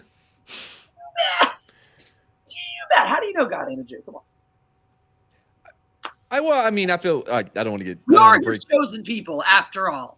It stands according to you, and also you. Like, Christians don't deny that the Jews are God's chosen people. Yeah, but it's more like yes, they are. We get it. Yeah, like you get it. We're God's right. chosen people, so it stands to reason that if we are the chosen ones, that it's because we're practicing Sky Daddy's religion. I'm just saying. It's the same way where you're like, yes, Justin beat me. Yes, Justin beat me. You know what I mean? Like that's how yes, they're the chosen people. Yeah, and I wrote that Justin legitimately beat me at beer pong. So right. And you're legitimately his people. Justin, no quotations, legitimately beat me at beer pong, Matt. So you have conceded. No quotations. You're legitimately his people. You're quotating your quotation. You're going to hell, man. Yeah, man. That's it. I'm playing that's called 4D chess, right? What? Because you have a hell to go to. So suck yeah. It. No, I lean universalist, So see, that's the bullshit stuff. Well, you know what? That'll keep you warm while you're burning in eternal hellfire, Mad. I'm going to talk to you about how you're wrong for being Jewish when I simply cherry pick the only parts of Christianity that I choose to believe. Cherry pick? First of all, before Augustine of Hippo, right? There was a lot of I hate using the word diversity anymore, but there was a lot of diverse thinking like in Christianity. You had your traditionalists, your conditionalism, and your universalism. Not to mention the fact that after Constantine became converted or whatever, he was like they weren't even sure whether or not there was one God or 3 God because of Jesus and Holy. You could say something. I get it. I'm listening. Actually, I'm interested. Do I have to say keep going? Seriously. Well, yeah. So Constantine, because he was, he gets like conquered Rome. He didn't want there to be any because if one God in heaven, then there's one king on earth, right? He wanted it that, so he made sure they were they settled the whole is it 3 or 1? You get the Holy Trinity, and nobody can explain it. And who is it? Is it? Yeah, I think Saint Augustine was like, it's just one of those things. We're not gonna know everything. That was that's his response to trying to explain the Holy Trinity. Very modern. Yeah, that's like modern day 2021 news or some shit. I feel like that's the difference between Judaism and Christianity, though, where Judaism is we don't really get what God's about, but we just follow the laws and we do the things, but we also don't feel the obsessive need to tell you that we know. Whereas Christians we don't get it, it's mysterious, we don't have all the answers, but we fucking will tell you that we do. You need to listen. Okay. We're going to hell. But all right, just like in Judaism, we have different types of people as well. You know what I mean? So do you mean there's people that are less annoying than you? Yes, me. Come on. That's like when I sub at my kid goes to a Catholic school, so I'm subbing there, and they're like, Oh, good Lord. You probably wouldn't want to teach religion, would you? I'm like, no. I'm gonna teach them about. I was like, I'm gonna tell these kids about Old Testament angry Jesus. I'm like, they need to know what happened to Job. I'm like, you motherfuckers don't tell them about Job. God took his entire family just to test his faith, killed everything, took everything he loved, and Job his faith never wavered. God was like, look, I'm gonna take everything you have. Job's like, go ahead. He's like, oh shit, you took my I'm gonna teach him about angry Jesus. And at the end of all of that shit, and at the end of God's like, you know what your reward is? Your reward is that I love you. Isn't that great? And Job's like, yep. Yeah, No, that's like going on Price is Right and winning like the Festiva. Well, a couple of things. One, God gave him like 10 times as much as what he had before, but that doesn't replace children. Two, it wasn't God just took it. God made a deal with the devil. Like the devil trolled him into doing this. The devil's like, Job doesn't really love you. He loves you because you give him all that shit. And God's like, no, he does. He really does. And the devil's like, well, prove it. Fuck with him. Let me fuck with him. He's like, okay, you can fuck with him. And then he went and fucked with him. So do you know that's what happened? So you guys are familiar with the story of Lot, right? And why that? Yeah. And you know the part of that story that makes it one of the most fucked up Bible stories, right? No, I mean, not the destruction of the city, not right. turning his wife into a pillar of salt. It's what happens after that. After his wife gets turned into a pillar of salt, he and his daughters live up on a mountain, and his daughters are so sad that he doesn't have any sons to carry on his legacy, so they get daddy drunk and they fuck him so they can bear his children. Okay, so and that's considered godly and noble. So I love that. To me is one of the most fucked up parts of the Old Testament. If you want to get deep fucked up, but then the Catholics won't let you wear shorts to church. You should ancestrally rape your own father to carry on his line. There wasn't many options, but God had a bear attack kids because they were making fun of someone being bald. Like that's in there too. Like there's some great stuff, but like so Gnosticism is cuckoo bananas. But there is one interesting thing is that like. So the God of the Old Testament isn't the true God because, it was eon that was separated, that was made without being in the collective whatever, right? And it's like the not real one, right? So when everybody found out about it, Jesus was sent down to help save us, right? So basically it's like the Old Testament God, he's all and like flooding shit, you know what I mean? And then Jesus has to come down and be like, okay, calm down. Calm down. You know what I mean? It's like calm down, drunk dad, It's a part of Gnosticism, but whatever. Oh. Whatever. You can Google that. And this is why we usually end the show right after Mad Libs. That's a good outro because I got to get up in 3 hours. After Mad Libs. That's the new philosophy of this channel. Nothing good. Oh. Was that what did they say? If it was mean about me, I don't want to hear it. Okay, well he won't repeat it then. Damn, it wasn't about me. I'll see you Thursday, buddy. All right. All right. Before we go, guys, Jeff, do you want to start us off? Yeah, folks, go to WOKEBUSTERsComic.com. It closes in 4 days. So go back to the comic that. What's a good phrase to say that what it does? Saving pop culture, saving society. I wanted to say kick SJW Entertainment in the dick, but that's a little too on the nose. Course correcting. I don't know. It's righting the wrong ship of social justice. It gives wokeness a one-way. It gives wokeness a one-way ticket to Dick Kick City. Thank you, Brian Zane. I like it. Thank you. You're welcome. Sinking the ship of social justice. There you go. There you go. But folks, it's got a couple days left to back. It's been jumping up nicely. I just put my phone in the other room. I was gonna jokingly show. There's another page to share. I'll share it on Thursday. The colored one. I'll see if I get the letters just in a quick day. But like, that's a cool page. It finishes out the sequence. It's more of the car and the Stay Woke Truly Puff Man, and it's like a very 3D page where it like literally breaks out. So I can't wait to share that with you guys because it's exciting. That's what the book's all about. It's a traditional story. Let me rephrase that. Making the art big. So I'm not gonna make it traditional 4-panel spread and all the boring shit. Every page has got something really cool. I've been working on it, so check it out. It'll be here. Bustin' Wokeness makes me feel good. Once we get this thing into demand, folks, we can get the numbers up and get the song made. WOKEBUSTERS can be around all year. There you go. WOKEBUSTERS forever. There's a fun fact in the chat. Jeff isn't circumcised. What?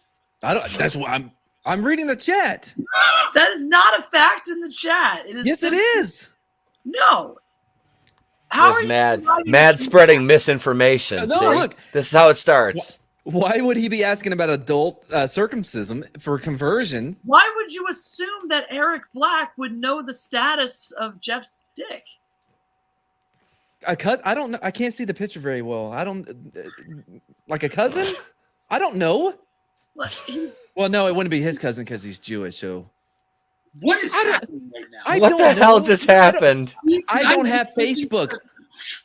I don't have Facebook. I'm not in your groups. Say your goodbyes, man. So I am circumcised, and if you want to see my channel, it's Mad Barber Entertainment. What? You want to get off the screen?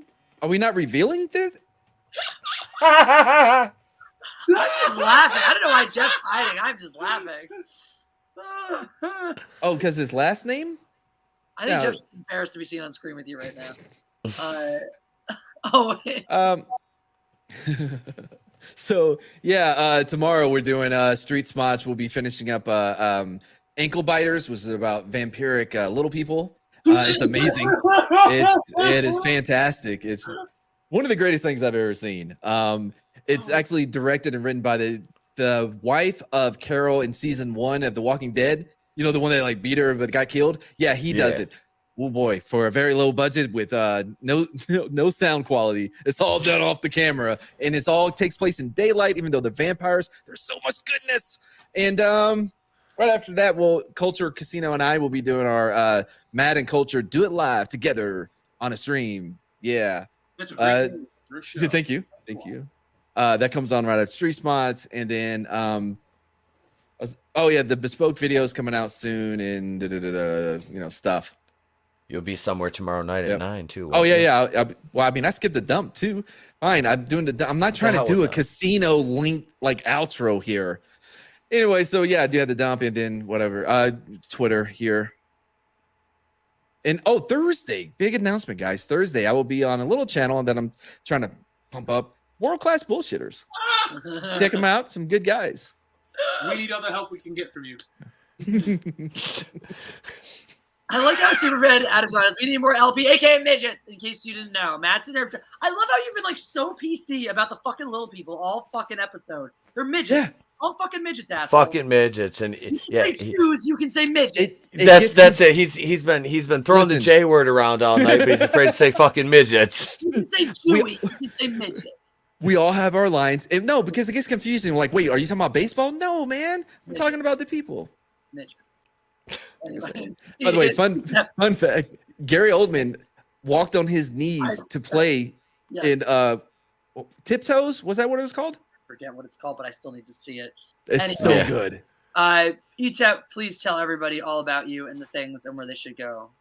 I'm Etep Okuin of Etep Okuin's a place to be reviews. I review Batwoman and I hate myself. Also, I do 2 great live streams every week. Monday, 8:35 Eastern, with myself, 2 wonderful independent creators, Vinny Tartamella of Vinny Art, Red Gaze of Blood Bond Books, and my brother, my co-host, Tony Tone Deaf of the Clown World Review for Monday Night Going in Raw, 8:35 every Monday night. Next Monday is episode 190. Tomorrow night, 9 p.m. Eastern, I will be hosting Wednesday Night Live, the place to be reviews. I'll be joined by Tony, Mad Mardigan, Nick from World Class Bullshitters, Commander Cody of Pursuing Paranormal, Saggy Melons, and I think, did Mr. Grant Gregory say he was on too? I got to look at my schedule. He said.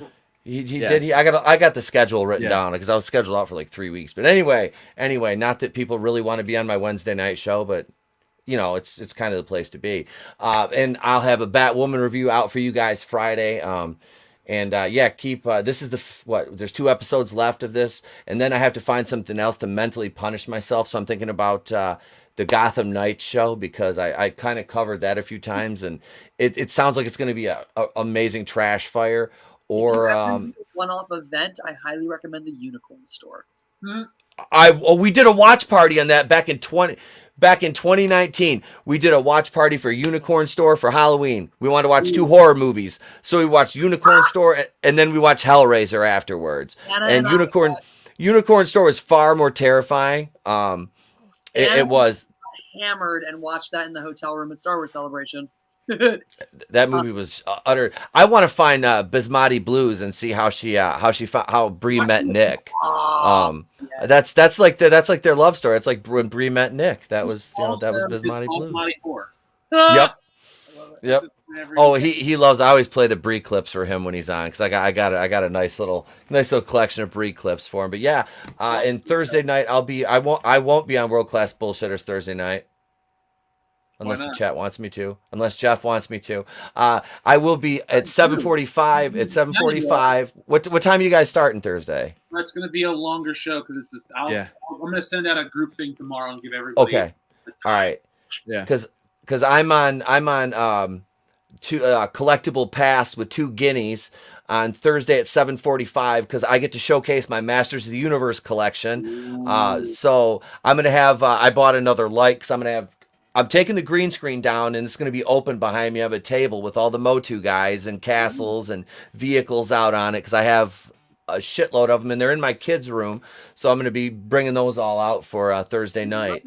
Because I collect toys too. So I think we should take a moment to step back. Like when you say guineas, you mean guinea pigs. Okay, so they're after the Italians. No, they're both Italian. That's the name of their show. It's Collectible Pass with 2 guineas. But Tommy is Tommy and the Guinea Pig Collective. Yeah.